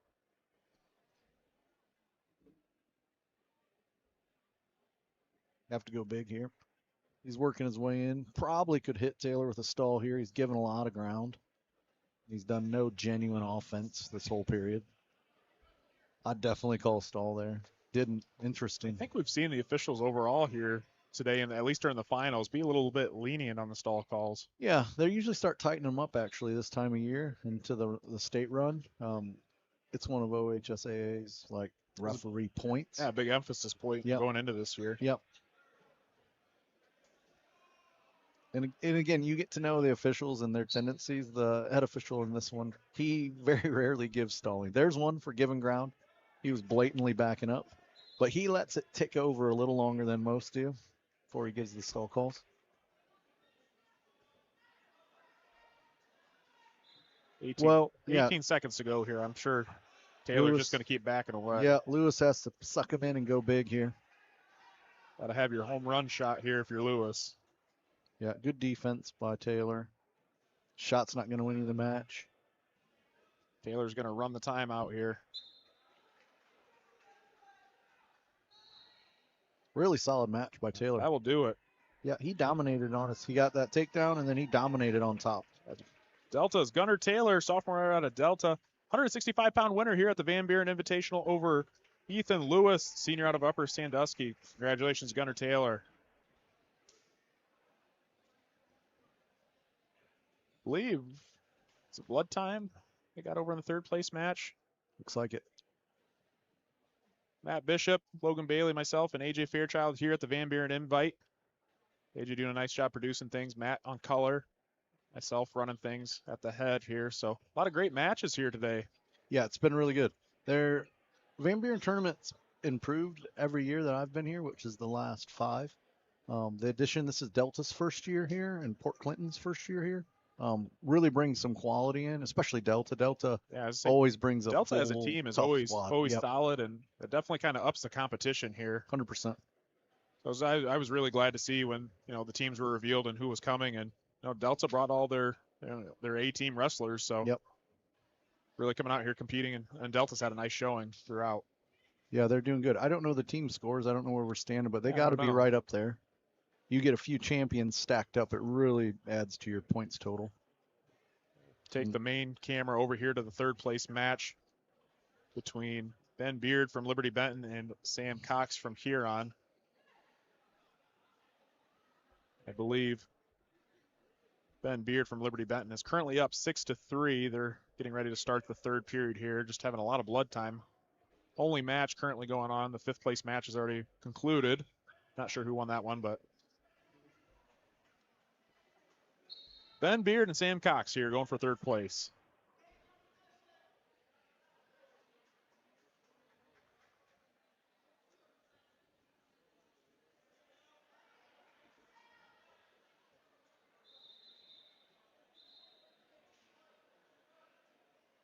I don't know where he's bleeding from, but I don't know. Whatever they tried to wrap all over his face didn't stop it. Yeah, there's been a lot of blood time, I believe, too. He's got 2 minutes and 49 seconds left. Yeah, that's a lot. They don't run the clock once they stop the blood and you're cleaning up. They only run it while it's like bleeding. Nope, he's back. Yeah, no, he's not. No, he's not. We'll give one of our sponsors a shout out. We'll continue to roll through again. Logan Swift-Fuentes, wrestler from Liberty Center family, wishes him good luck. So good luck to Logan Swift-Fuentes of Liberty Center Wrestling at the Van Buren Wrestling Invite. Wrestle tough, stay confident, and leave it all on the mat. We're proud of you and cheering you on every step of the way. There's no stopping El Toro. Mike, your mom, and the whole crazy bunch wishing you the best of luck today and the rest of the wrestling season.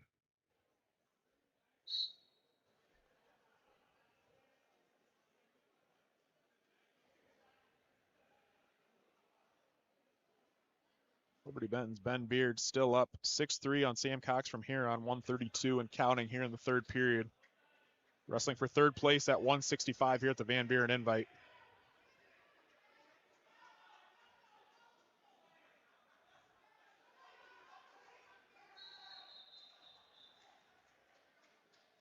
Running out of room. Yeah, that was a good exchange there. Good double leg, got stuffed, and then good re-attack, but they ran out of boundary.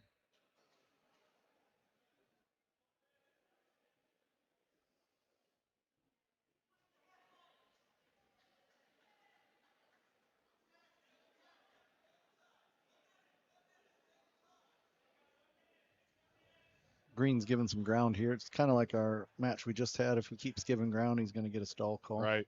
Red's got to chase it a little bit. 53 seconds to go in this match. Got him stretched out on top. That's a tough to finish from. Ooh. Needs to push his head. Needs to reach around with his left hand and cross face his face off. And he'd score. There, he got it. Beard on top gets his 3 for the takedown. Puts up 9-3 with 25 seconds to go here in the third over Huron's Sam Cox. All Beard has to do is just run that clock out. 15 seconds and counting. Yeah, roll attempt, kind of. Cox is going to try to make a last-ditch effort. Let's see. Short time now. Beard's going to ride things out here. 3, 2, 1. Time. That puts Liberty-Benton's Ben Beard third place winner here at the Van Buren Invitational over Huron Sam Cox. That brings us up to the next weight class, 175-pound matchup here for the championship. We have the 1 seed Landon Rich, senior out of Woodmore, 15-2 coming into the tournament, second at district in 2025, facing off against the 2 seed Marcus Nagel, sophomore from Delta, 10-3 record coming into the tournament, finished second at the Pitt tournament. Third place matchup in the bottom right-hand corner of your screen, we have Miles McDormand from Allen East versus Deacon Schwager from Liberty Center. Here we go. Should be a really good matchup. Sort of Captain Obvious. It's 1 versus 2. Yeah, I'm really excited to see Marcus Nagel wrestle. You know, he's dealt with a lot of injuries. Certainly has. That knees struggle. He's still coming back from it, but man, definitely got a lot of athleticism, that's for sure. Yeah, that was a really good head snap he went into a head trap, but he didn't hold it long because he had the go behind was already there. So he's working a bar on the near side. Good job by Rich putting his hands together and overpowering that single arm. Spiral ride here into a suck back. Got out of it. Spiral ride again here. Ooh, right into a hammer bar. Into a traditional bar. He's going to run a wrist in a bar here. He's creeping that shoulder up to the ear, and when he gets it tight enough, he's going to run around. Took it over. 1 swipe on the side, no back points. He's in a tough place here. If he steps over anymore, he'll be out of bounds. Yep. That's rough. It's like Nagel has some blood.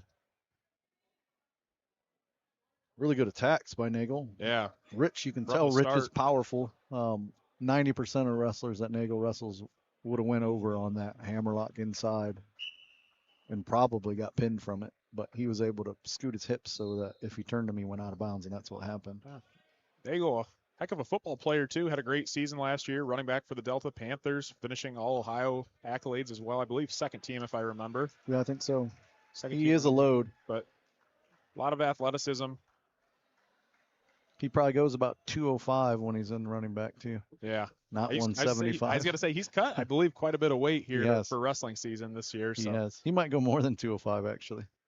I believe he wrestled, I think, at 190 at Pitt as well, too. He did. He's been 190. He just made the drop. Coming in a little bit leaner to this tournament. Ready for that state run if he can stay healthy here. Yeah, again, we had talked earlier, just the the bringing and the show that Delta as a team has had. Another guy in the finals. How many guys have they had here tonight? I mean, I had a handful between the first place match and third place match. So I'd imagine Delta is definitely up there for team scores here I think to this point. And they have been historically. They've just had a really good program from probably the 80s. Right. They were so very good when I was in 100 years ago in the early 90s. And Tinora, we actually beat them in a duel 2 years ago, the first time Tinora's ever beat them in a duel. And they had a good team. So that was a Tinora's kind of peak right there. Marcus Nagel on top, up 3-0 on Landon Rich from Woodmore. He loves that spiral ride. He gets the inside thigh on the opposite side and then runs a spiral around to the head to break the base of Rich down. Good hip pressure to keep him down here and across the back. He's got to keep the wrist. He let it go. Rich needs to work up here. He can't stay on his belly. He's just going to get picked off. One of these pinning combinations is going to work if he lets Taylor do all of them that are in his repertoire. Near side armbar attempt here. Near side and a half, it looks like. He's scooting up again. This is the same one he had him in on the side over here. He was trying to work He's going to get around. exposure here. Back points. 2 seconds left. What did he call here? Blood? Yep, blood. Oh, pouring out of Rich's face. What a bummer if you're Nagel there. Yeah, he'll get 4 there, I think, because he had him exposed. Did they give him his He should. 4? So okay. if it gets stopped, either from a cry out or blood or an injury, they give 4 if they've given 1 swipe. So we'll see what he does here. I think he'll get his 4. Oh, yeah. He actually gave him 5, I believe. So if you cry out or prevent a pin from an injury or blood time, I believe it's 5 near fall. Okay. Very rarely seen. Yeah, that puts Nagel up 8-0 on Landon Rich. Yeah, he's dominating this kid. Yeah, we'll give a couple of our sponsors a shout out. Title sponsor and O'Reilly Auto Parts and Kelby Phillips. Check them out at O'ReillyAuto.com. Our title sponsor, so we thank them. Scoreboard sponsor, the Bradford Company, and Chris Pollock. It's a family-owned leader in engineered packaging solutions, helping protect products through smart design, quality manufacturing, and trusted service. So check them out at thebradfordcompany.com for more info. Pin sponsor, Pop Pops Kettle Corn and Andy Martin out of Fostoria, Ohio. It's now booking events, so be sure to give Andy a call at 567-208-9260 to schedule for your popcorn needs. Still cleaning up blood. Yeah, they got the bleeding stopped, but they're doing a bit of maintenance on the mat here. Third place match between Miles McDormand out of Allen East and Deacon Schwager from Liberty Center tied up 1-1 in the third period with 1:34 to go. In the bottom right-hand corner of your screen here. Let's see if they bring action back here.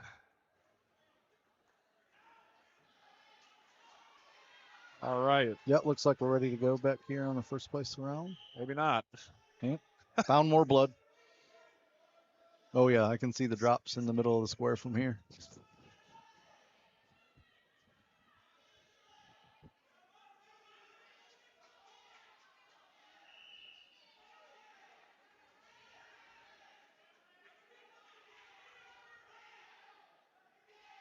Matt Bishop, Logan Bailey, AJ Fairchild all here bringing you the Van Buren Invitational.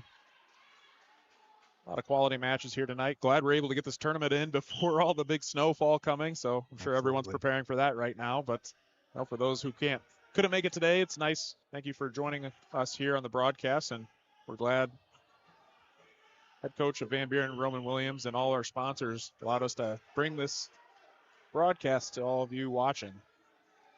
Well, Rich's nose must be fairly damaged because they went with the dreaded face mask. End the first period. Brings us to the second period here. Things progressing slow with all the blood time so far. Marcus Nagel out of Delta still up 8-0 on Landon Rich out of Woodmore. Nagel will start on top. He must be feeling some. It's rare to start on top. Usually you go neutral or bottom to get your points, but he must, and based on how he did in the first period, he feels he has the beating of Rich on top. He's going right into that Arm across the back again. I call it a hammerlock. And then he changes it off into a bar, but he's been losing that bar. I wish he would just keep that hammerlock and work some combinations off of that. Cow catcher. There's a couple things you can do from there. He's got a bar and a half. Got it across the back again. Rich needs to base up here. Get his hips off. He's going to get hit with a stalling.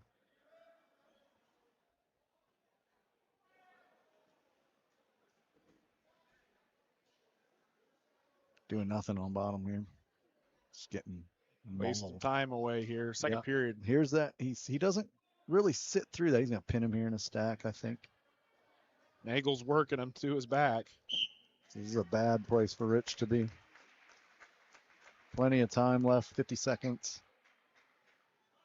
He'll just do, what he should do is just small adjustments to ease that shoulder blade down. Now he readjusts to a head. Eagle's working. It's just how long can Rich last now? Right, that's an uncomfortable position if you're landing Rich from Woodmore. Not good at all.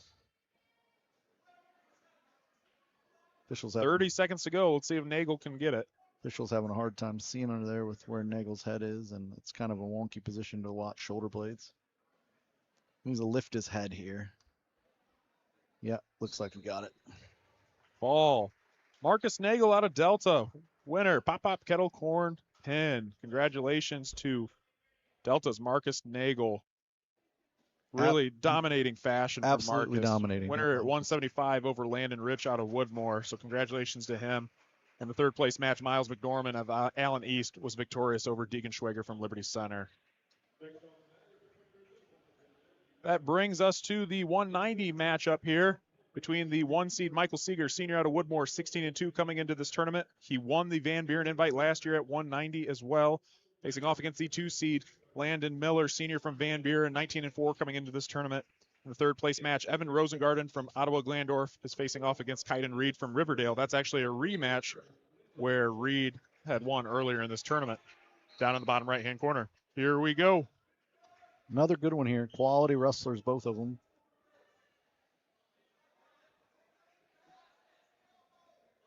Collar tie. Good wrist control by the Van Buren wrestler, Miller. I believe this is the first Van Buren wrestler wrestling in first place match tonight, so that's always a good feeling, you know, wrestling for the championship at your home venue.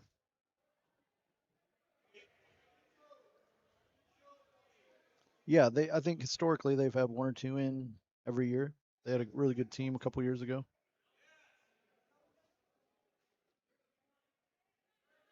Good mat control here by Seeger.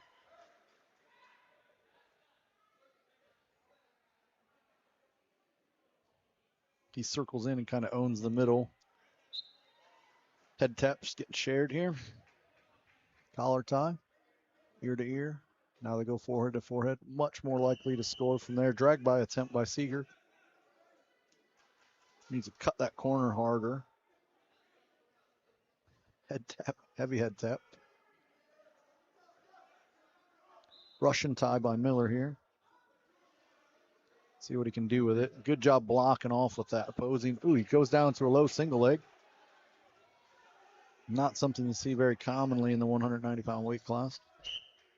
He needs to elevate that. So all that weight's on the knee. He needs to lift that up.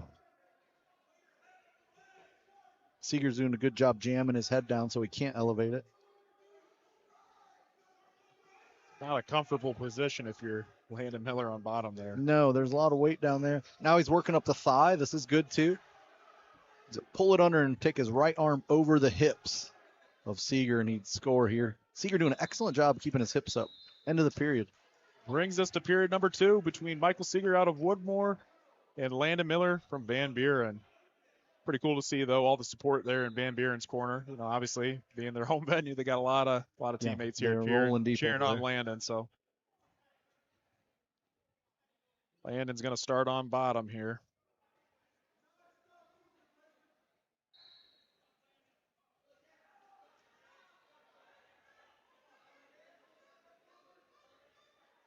Really good pressure from Seeger here. Has the hips broken down. Now he builds back up. Spiral ride. Still a bar on that side. I can't tell what's on that far side. Kind of a weird wrist lock. Got to be careful. Brings it across the back. Has to keep it tight on the back. If the elbow gets high, they'll stop it. Second match in a row, we've seen this position. Into a bar. Lets it go. Did all the hard work and then let him off the hook on the turn. Good stand up. Good mat return.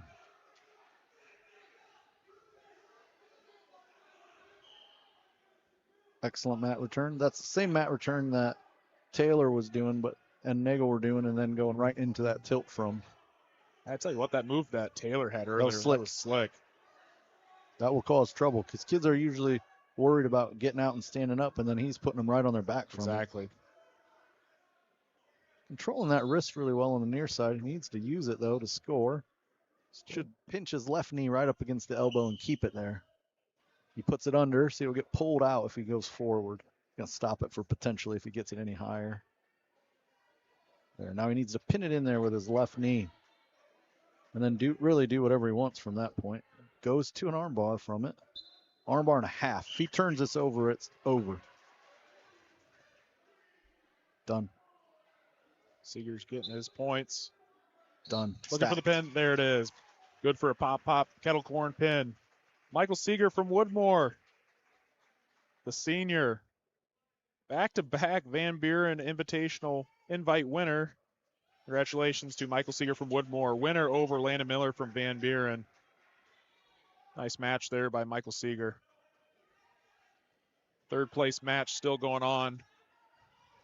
Quite a battle over there. Third period with 1:25 to go against Evan Rosengarten of Ottawa-Glandorf, facing off against Kaiden Reed of Riverdale.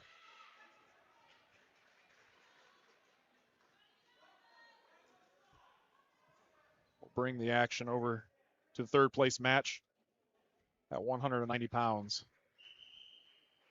Tight match. Score is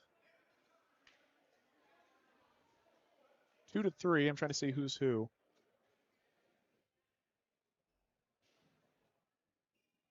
I believe Evan Rosengarten from Ottawa-Glandorf is green, I believe, has 2 points, and Kaiden Reed from Riverdale has 3, with 1 minute and 4 seconds to go in the third period.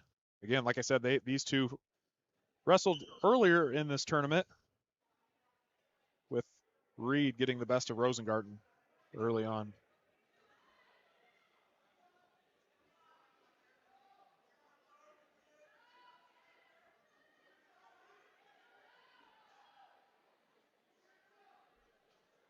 "45 seconds and counting here."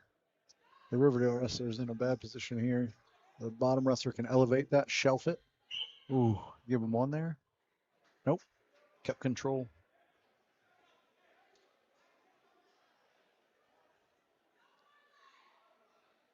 Kaiden Reed for Riverdale still up 3-2 on Rosengarten from Ottawa-Glandorf with 37 seconds to go here for the third place match at 190 pounds at the Van Buren Invitational.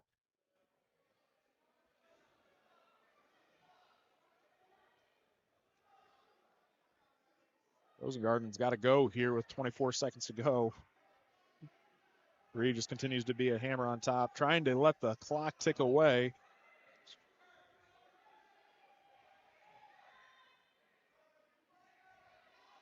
Short time here, 10 seconds to go. Let's see if Reed of Riverdale can hold on.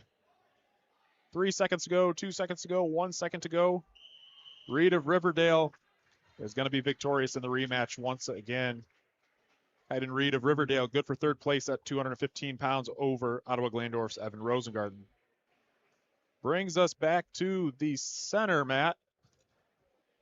And that would be the 215-pound matchup between Bailey Jandrajak, I'll give my best at it, senior out of Woodmore, 14-1 coming into this tournament, facing off against the 2-seed Colton Weimer, freshman from Liberty Center, if I can talk here. 15-3 coming into the tournament.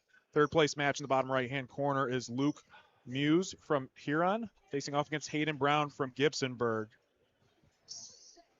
Yeah, we might call that kid from Woodmore Bailey this match. My Polish isn't excellent, but Jandrajek. Drezjek? Maybe. Jen Drezjek. Yeah, I can't say. Bailey, We'll it call is. Bailey. Bailey, Yep. it is. I'm sorry for that. Still have one more match going for 5th place at 190. Yeah, a few languages in my library, but Polish and Eastern European, none of them. That's are not a any mine of either. them. I took a little bit of German in high school, but I'm not very Yeah. good at. There's not a lot of Z's in German. No, not quite. I believe on the 5th place match, we'll take it over there. We have a wrestler from Paulding, one of the local teams in our Northwest Ohio sports coverage area. Might try to see who that is if we get time here. There's 1:51 to go in the 3rd period. That's Cooper, Avery Cooper. Avery Cooper from Paulding. You have a name who he's wrestling against? Sure. Just curious. Mag from Columbus Grove. Mag from Columbus Grove. We're 5th place at 190 pounds. Cooper dominating it, looks like. 7-1. Good snatch single here. Needs to run the pipe. He's elevating it instead. Trip through.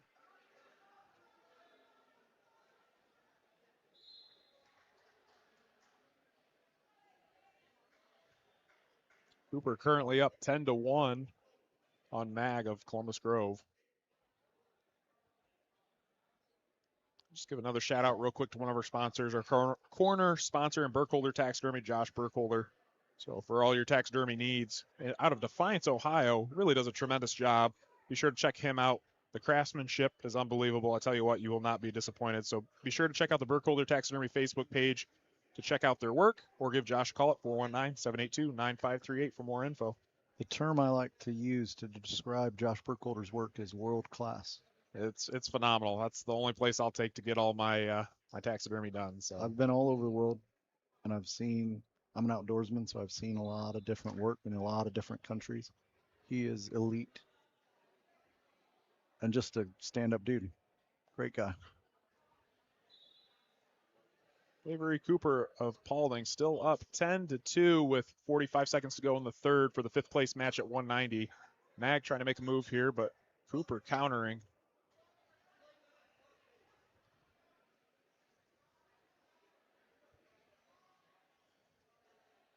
Thank you, everyone, for tuning in. We appreciate your support. Thanks again to all of our sponsors making this possible. Thank you to Van Buren head wrestling coach Roman Williams for giving us the opportunity to come back once again. Matt Bishop on color, myself, Logan Bailey here, and AJ Fairchild producing. So we got the full broadcast crew here for a good time tonight. 5 seconds left here. Cooper's going to hold on. 10-5. Ooh, that was a rugged, nice last-ditch effort there by Mag. It's like a hip drop tackle. Oof, that was hard to watch. Cooper's going to win 10-5. Good for 5th place at 190 pounds here at the Van Buren Invitational. All righty, that brings us back to our title match here. Once again, this is 2:15 with Bailey Jandrajak. Again, we'll give our best efforts on that. Senior out of Woodmore, and Colton Weimer, the 2 seed. Freshman out of Liberty Center. 3rd place match in the bottom right-hand corner that will be coming up for 2:15 is Luke Muse of Huron facing off against Hayden Brown of Gibsonburg. Getting things prepared here. Weimer, another promising young wrestler in Northwest Ohio. Just a freshman, but 15-3 coming in on the year. Definitely has wrestled in some tougher tournaments. Yeah, he does a good job. I think excited to see him wrestle here. I've seen Bailey wrestle a little bit. He's powerful. So I think Weimer's might get bullied a little bit here, but we'll see if his athleticism gets him out of trouble.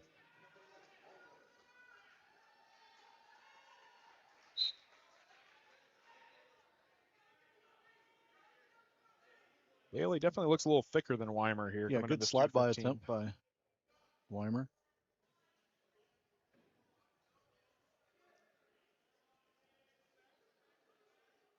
He's not afraid to mix it up. Another little slide-by kind of arm drag attempt. Bailey shows that he's got one as well. Wrestlers tying up here. Yeah, it's not a very offensive tie, the one that they're doing, a deep collar tie like that. And then they stretch arms out. It's really hard to score from that because you have to unfurl your arms before you can finish a move. 2-on-1 here, Russian tie by Weimer. Didn't like it, backed out of it. Bailey did a really good job of keeping his body tight to his arm. Outside single kind of snatched at it, Weimer. Getting stretched out here is not a great thing against a powerful kid. Try to arm dump there. Call a stalemate here in a second if they stay here. Another little arm dump here. He's trying to knee slide through that and dump like a modified fireman's. Good front headlock by Bailey. Now he's got an underhook. Switches back to a front headlock. Well, he's got that headlock in there. He's got to either shuck it or step over it. Shucking it's definitely the safer option. There's a stalemate here, Dusty. 25 seconds to go here between Bailey, Jandrajak, and Weimer. See, they call stalemate here. Nope, Still get nothing. back up to their feet. They're going to let them wrestle through this a little bit, call them out of bounds. Brings us back to the center of the mat. Between Jandrajak and Woodmore and Weimer from Liberty Center. Again, apologize on the pronunciation there. Jandrezjek, perhaps. They like this long tie with foreheads. Not a very offensive tie-up. Running out of time here. Going on to period 2. Weimer elects to go down. Bailey will be on top from Woodmore.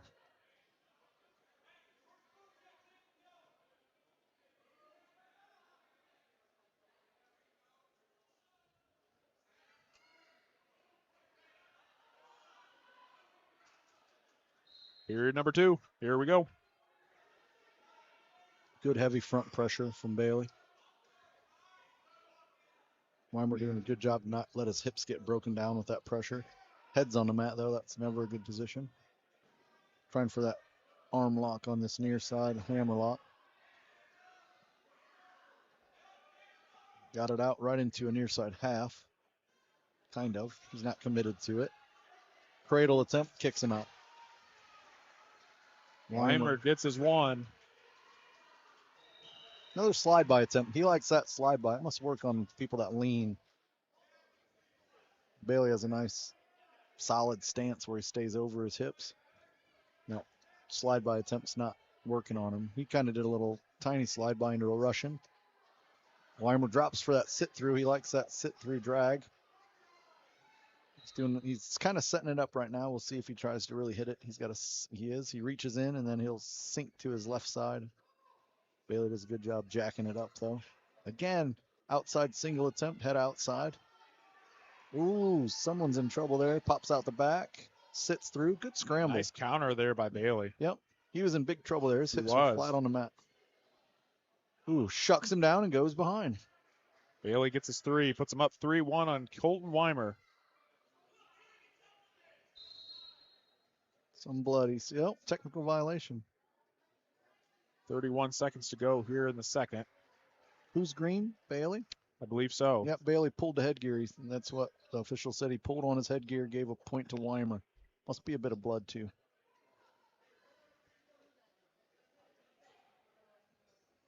I believe third place match is already concluded. I didn't see who won over there. Between Luke Muse of Huron and Hayden Brown of Gibsonburg. Still have the 5th place match going on. We'll get names later if we have time. Give another shout out to some of our sponsors here, again, making this possible for us to broadcast and bring you all the action from the Van Buren Invitational. Our title sponsor, O'Reilly Auto Parts and Kelby Phillips. O'Reilly Auto Parts is your trusted source for quality auto parts tools and expert advice, keeping Northwest Ohio drivers on the road and running strong. So check them out at O'ReillyAuto.com for more info. Our scoreboard sponsor, the Bradford Company, and Chris Pollock. The Bradford Company is a family-owned leader in engineered packaging solutions, helping protect products through smart design, quality, manufacturing, and trusted service. So check out thebradfordcompany.com for some more info. All right. Bring back some action here at 2:15, the championship match between Weimer and Bailey Jandrajak from Woodmore.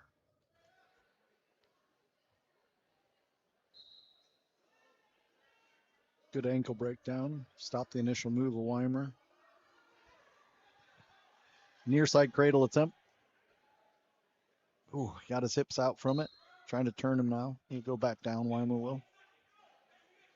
20 seconds left, 19 seconds left in the period. Bring both wrestlers back to the mat. Bailey up 3-2 on Weimer. Weimer's going to be in the down position with Bailey on top.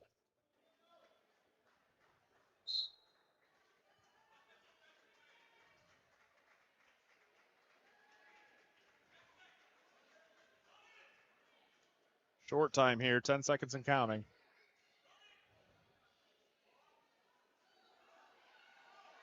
Ooh, good escape attempt. Weimer's working. He's going to run out of time. Yep. 2 more ticks, he would have got a stall from hanging onto that ankle. The clock was definitely his ally there.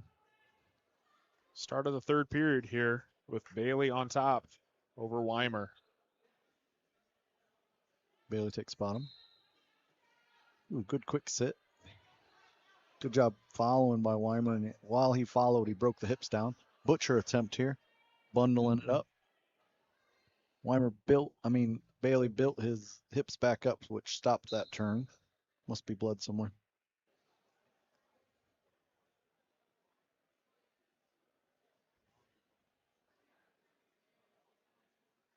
I don't know what Is that it hand signal is. Is it blood or just something out on the mat? Or must be a drop of blood on the mat. Might have been from a previous match. We'll get that cleaned or up. From the incident before. Yeah, a little bit of stop in action. Yeah, that last, or what was it? 175 with Nagel and Rich. Yeah. There's a lot of blood in that one. There was.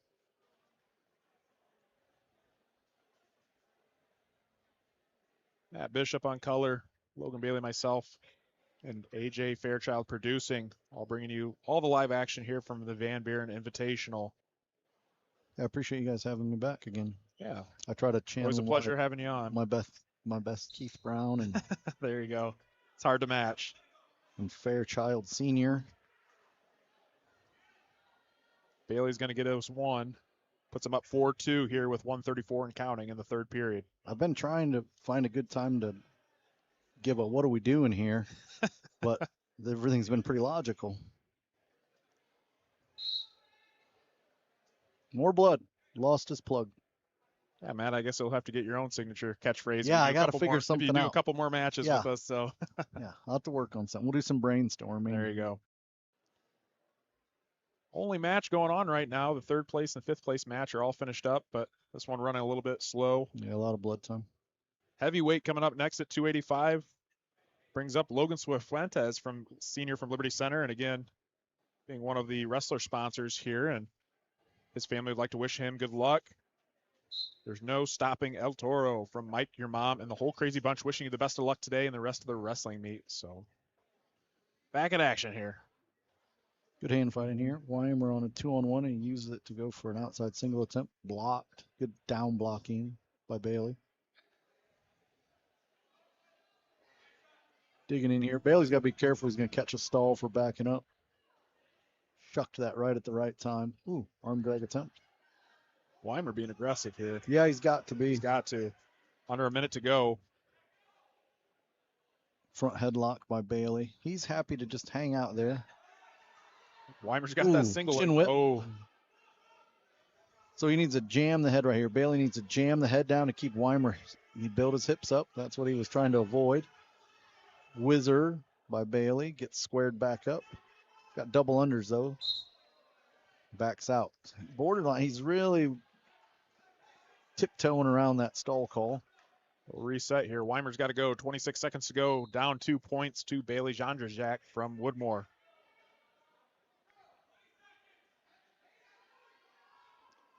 Where you got to dig deep here. Front headlock.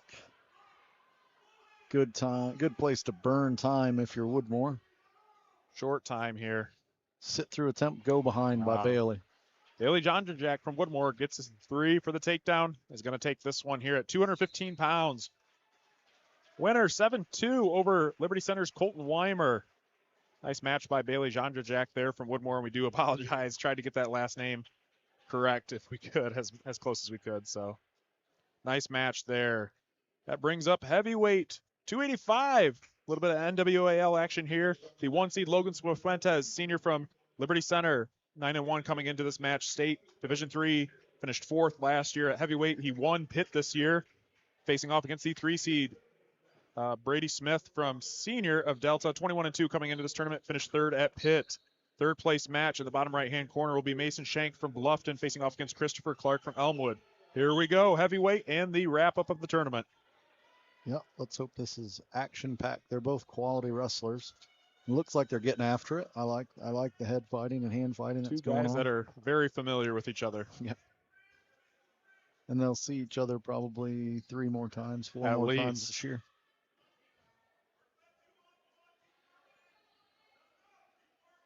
Russian tie here by Cifuentes. He changes off, disengages.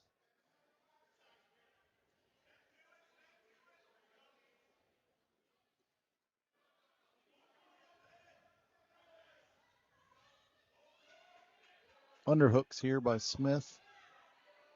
Good re-pummel by Cifuentes on the right side to get 50-50.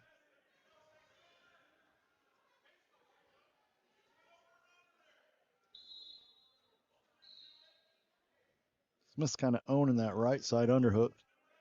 And now Cifuentes has it on the left side. Re-pummels here. Good wrist control by Smith. A little slide by attempt by Cifuentes.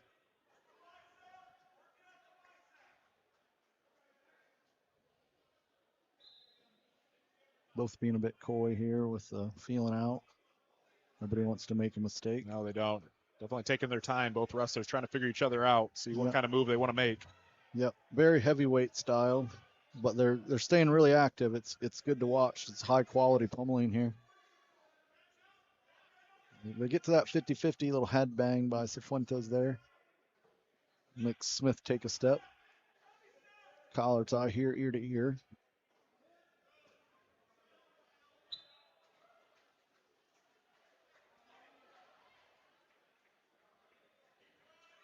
Two on one, kind of feeling it out. Disengage, end of the period. That brings us to period number 2. Brady Smith of Delta and Logan Cifuentes, a.k.a. El Toro from Liberty Center. Good matchup on our hands here to wrap up the night. I believe third place match, Mason Shank won by a pin from Bluffton as well. Period number 2 starts right now.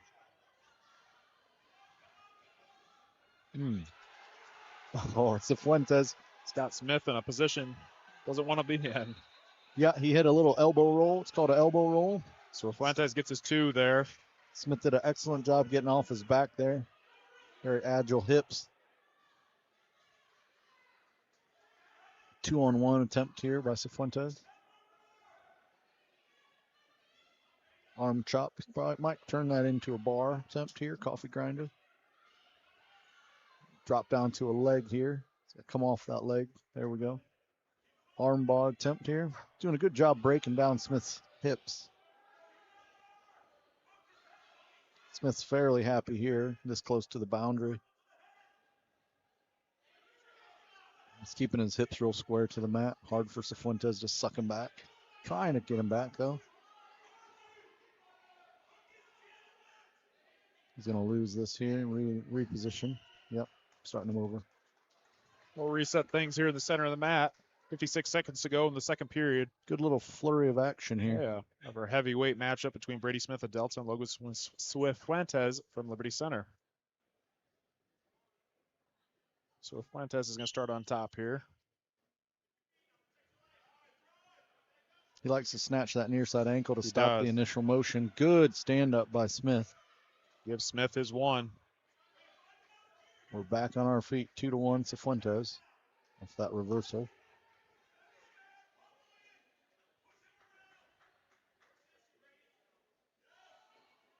Ooh, really good inside position by Smith here. He's got to jack him up and then step through it if he wants to toss him. That's what he's trying to do. He's got to jack him up first.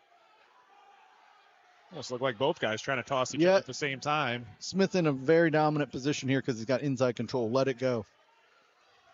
He missed that inside trip, and then he didn't like where he was, so he disengaged.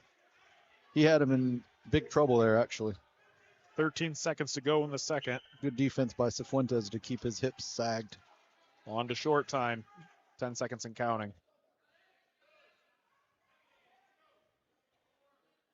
Ear to ear here. No one's going to score from that.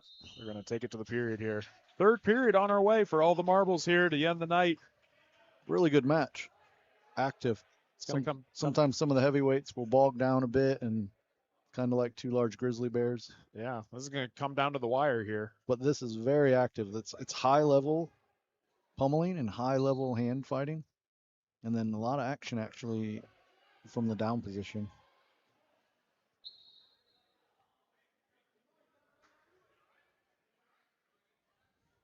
So ideally for Smith, he gets away here and ties it up at 2-2. Cifuentes wants to either get a turn here with the bar or ride him out. That'll go back down.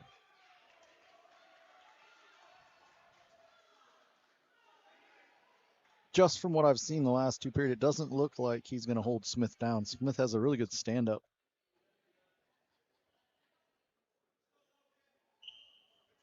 So Fuentes on top here of Smith. Yep, right up again. Breaks away. Tied up. We are tied up here, folks. 1:50 to go here in the third period of our heavyweight matchup, our last match of the night.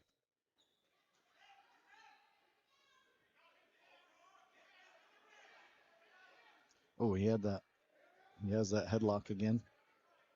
When Smith gets in there on that headlock, he does a really good job. He's doing it again here. He gets a really good job of getting inside under position, which kind of neutralizes Cifuentes' hips. Cifuentes is doing a really good job of digging his hips back in because it's a terrible place to be. Your face is getting smashed by the top of the other guy's head. Tell you what, though, what a battle. In NWAL, too, they got some quality heavyweights. They got Great these two guys here. And Bixler. Bixler from Archbold as well. So these guys are just wailing on each other quite a bit throughout the season. Yep. So yeah, this is a high-level match. It's good to watch. 1 minute to go.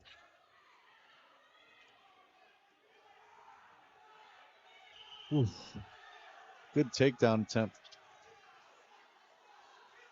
Delta's coaches are going nuts for a stalling. Smith keeps driving Cifuentes back. You can feel the tension building. Yep, absolutely.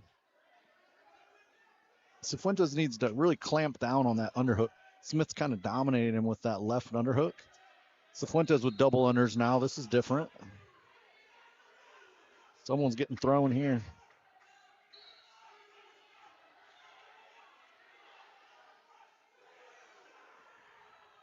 Nobody. Out of bounds. I don't think anybody wanted to commit there. No, I don't think so either. Both a little hesitant there, but. Yep, either guy can throw either guy. It just depends on whether you prefer to be over or under. A lot of people like to launch from the overs. 15 seconds of counting here. Ooh. Oh. A lot of beef getting together there. It's a lot of big boys. Yeah. That makes things interesting here. We're going to go into short time. Let's see if someone makes a move here. I feel like we're going to see sudden death here in overtime. First takedown wins. Yep, good on pummeling. Here we go. Into overtime. Good match. This has been a really Great good match between Delta's Brady Smith and Liberty Center's Logan Cifuentes. What surprised me is how Brady Smith's kind of controlled the tie-ups. He's done a really good job digging his unders and then trying to score off them. And then on the opposite side of that, Cifuentes has done a really good job of getting his hips out of bad positions. He recovers really well and counters the offense. It's going for a over-under lock here on the back. It's like a Greco-Roman hold. You see Smith posting off on that hip bone, keeping Cifuentes' hips away. Cifuentes, they're both in a 50-50 now. Nothing. Ooh. Smith had Cifuentes there going out of bounds a little bit, but ran out of space. Yep. That post off on the hip was key right there. One of the coaches yelling double underhooks down there. Yep.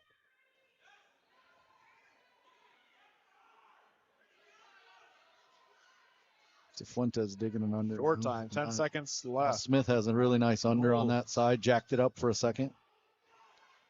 3 seconds, 2 seconds. Here we go, top and bottom now.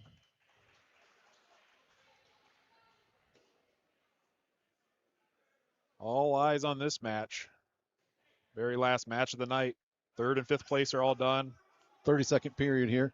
Cifuentes got the coin flip. He took bottom. So it's live. if he gets away, he gets a point, and they continue wrestling on their feet.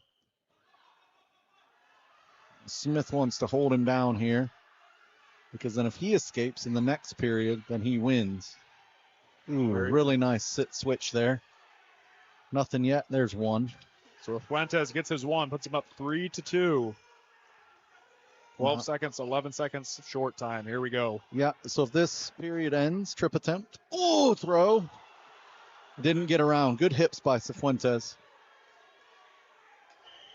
That was dangerous. Yep. So now Smith will get his choice, and he will almost definitely take bottom.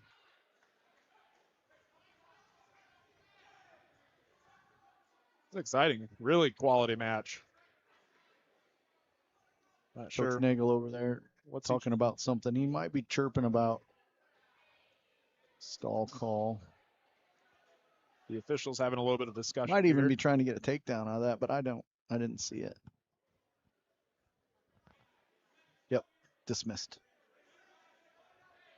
So the onus is on Smith now to get out. If Cifuentes can hold him down, he wins.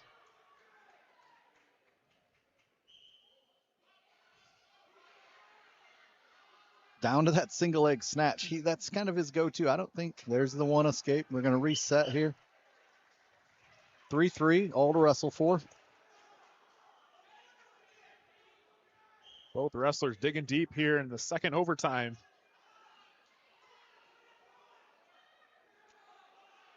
Double overs and double unders. Seen quite a bit of that here. Yep. Someone has to get their hips in to commit. Short time here. Nope, just kind of throwing each other around. No one's going to score there. They're too good on that. Going to run out of time again. Yep. So now we go sudden victory. So the official's going to go to the table and see who scored first, I believe. It was Cifuentes. So he chooses down. The way this works is if he gets out, he wins. If Delta can hold him down, then he wins. For all the marbles. He's got to suck that in or drive him out of bounds. I'd drive right out of bounds. Good. Now he resets. Cifuentes burned 10 seconds there. Essentially, Smith burned 10 seconds. Cifuentes has 20 seconds to escape and win. Everyone on their feet here at the Van Buren Invitational. Yeah, high drama here. Oh, he's getting high on that. He got out. That's match. Cifuentes, sudden victory. Wow, what a match. Liberty Centers, Logan Cifuentes, El Toro from Liberty Center again.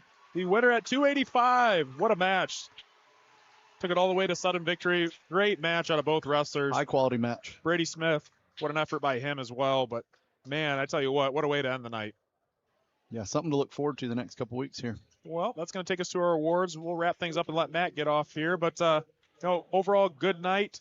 A lot of good wrestling. So, I guess what are your post-tournament thoughts here from the Van Buren Invite, Matt? Yeah, quality. Like you said, a lot of good matches. Woodmore impressed me as a team. They had a lot of good people in their, sort of their lower middle weights. They were very good. Delta was a quality added addition to the tournament. And, yeah, it was well run. The tournament, so Van Buren, if you haven't been here, the gym is tiny and the facilities themselves are tiny, but they cram formats in and we get through about 800 matches. And they do a really good job keeping everybody informed, and the coach's room is nice. It's just a well-run tournament, and everybody's really friendly. So there's something about this tournament, too.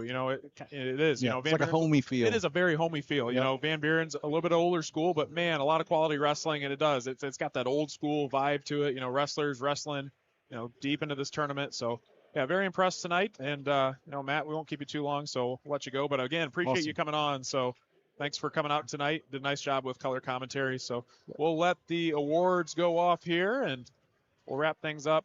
We'll give a final announcement here once everything's all finished. But we'll turn it over to the PA announcer. Cool. Thanks for having me again.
Congratulations to all the wrestlers at the Van Buren Invitational. So again, just wrapping up the awards presentation here. So again, thank you everyone for joining. So that's going to do it here from the Van Buren Invite Wrestling Finals here on NWO Sports. So what an outstanding night of wrestling, elite competition, a bunch of hard-fought matches throughout. Some of the top talent anywhere in Northwest Ohio and even the state for wrestling. So quality tournament here at the Van Buren Invite. Before we sign off, we want to take a moment to thank the sponsors who made tonight's broadcast possible. Our title sponsor, O'Reilly Auto Parts and Kelby Phillips. O'Reilly Auto Parts is your trusted source for quality auto parts, tools, and expert advice, keeping Northwest Ohio drivers on the road and running strong. So check out O'ReillyAuto.com for more info. Our scoreboard sponsor tonight was the Bradford Company and Chris Pollock. Thank you to the Bradford Company. It is a family-owned leader in engineered packaging solutions, helping protect products through smart design, quality manufacturing, and trusted service. So check out thebradfordcompany.com for more info. Our pin sponsor, Pop Pop's Kettle Corn and Andy Martin, based out of Fostoria, Ohio. They were actually here tonight selling Pop Pop's Kettle Corn. So if you didn't get some, you're missing out. Go to Pop Pop's Kettle Corn for your delicious fresh popcorn at your next local event. They're now booking events for the upcoming year, so give Andy Martin a call at 567-208-2960 to schedule. Our corner sponsor tonight, Burkholder Taxidermy and Josh Burkholder out of Defiance, Ohio. Burkholder Taxidermy is your trusted taxidermist in Defiance, Ohio, bringing your hunting memories to life with precision and care. From white-tailed deer, big game, turkey, and game fish to a variety of mounts, Burkholder delivers craftsmanship you'll be proud to display. Visit the Burkholder Taxidermy Facebook page to check out some of their great work, or give Josh a call at 419-782-9538 for more info. And our wrestling sponsor tonight, Logan Swift-Fuentes from Liberty Center. His family wishes him good luck, so good luck to Logan Swift-Fuentes of Liberty Center Wrestling at the Van Buren Wrestling Invite. Wrestle tough, stay confident, and leave it all on the mat. We're proud of you and cheering you on every step of the way. There's no stopping El Toro. From Mike, your mom, and the whole crazy bunch, wishing you the best of luck today and the rest of wrestling season. So we thank all of our sponsors who made this possible. Thank you again to Roman Williams for inviting us out again this year. This is a terrific tournament. Like Matt and I were talking, a lot of great talent, and we're always treated so well here. Thank you to Van Buren Schools for allowing us to be here. Thank you to our color commentator tonight, Matt Bishop, did a terrific job. Our producer, AJ Fairchild. Our production was flawless tonight. Really solid broadcast. And myself, Logan Bailey, joined you today for putting this broadcast together. And just want to thank all the fans tuning in and helping to spread the coverage of wrestling in Northwest Ohio. So really been trying to make that a point of emphasis at NWO Sports. We just truly appreciate everyone's support of high school athletics and NWO Sports. Without you, live coverage like this doesn't happen. So on behalf of everyone involved, the athletes, the coaches, officials, and our entire broadcast crew, thank you for joining us for NWO Sports. I'm Logan Bailey. Good night. Safe travels. We'll see you next time, and hopefully survive that snowstorm. Thanks for tuning in.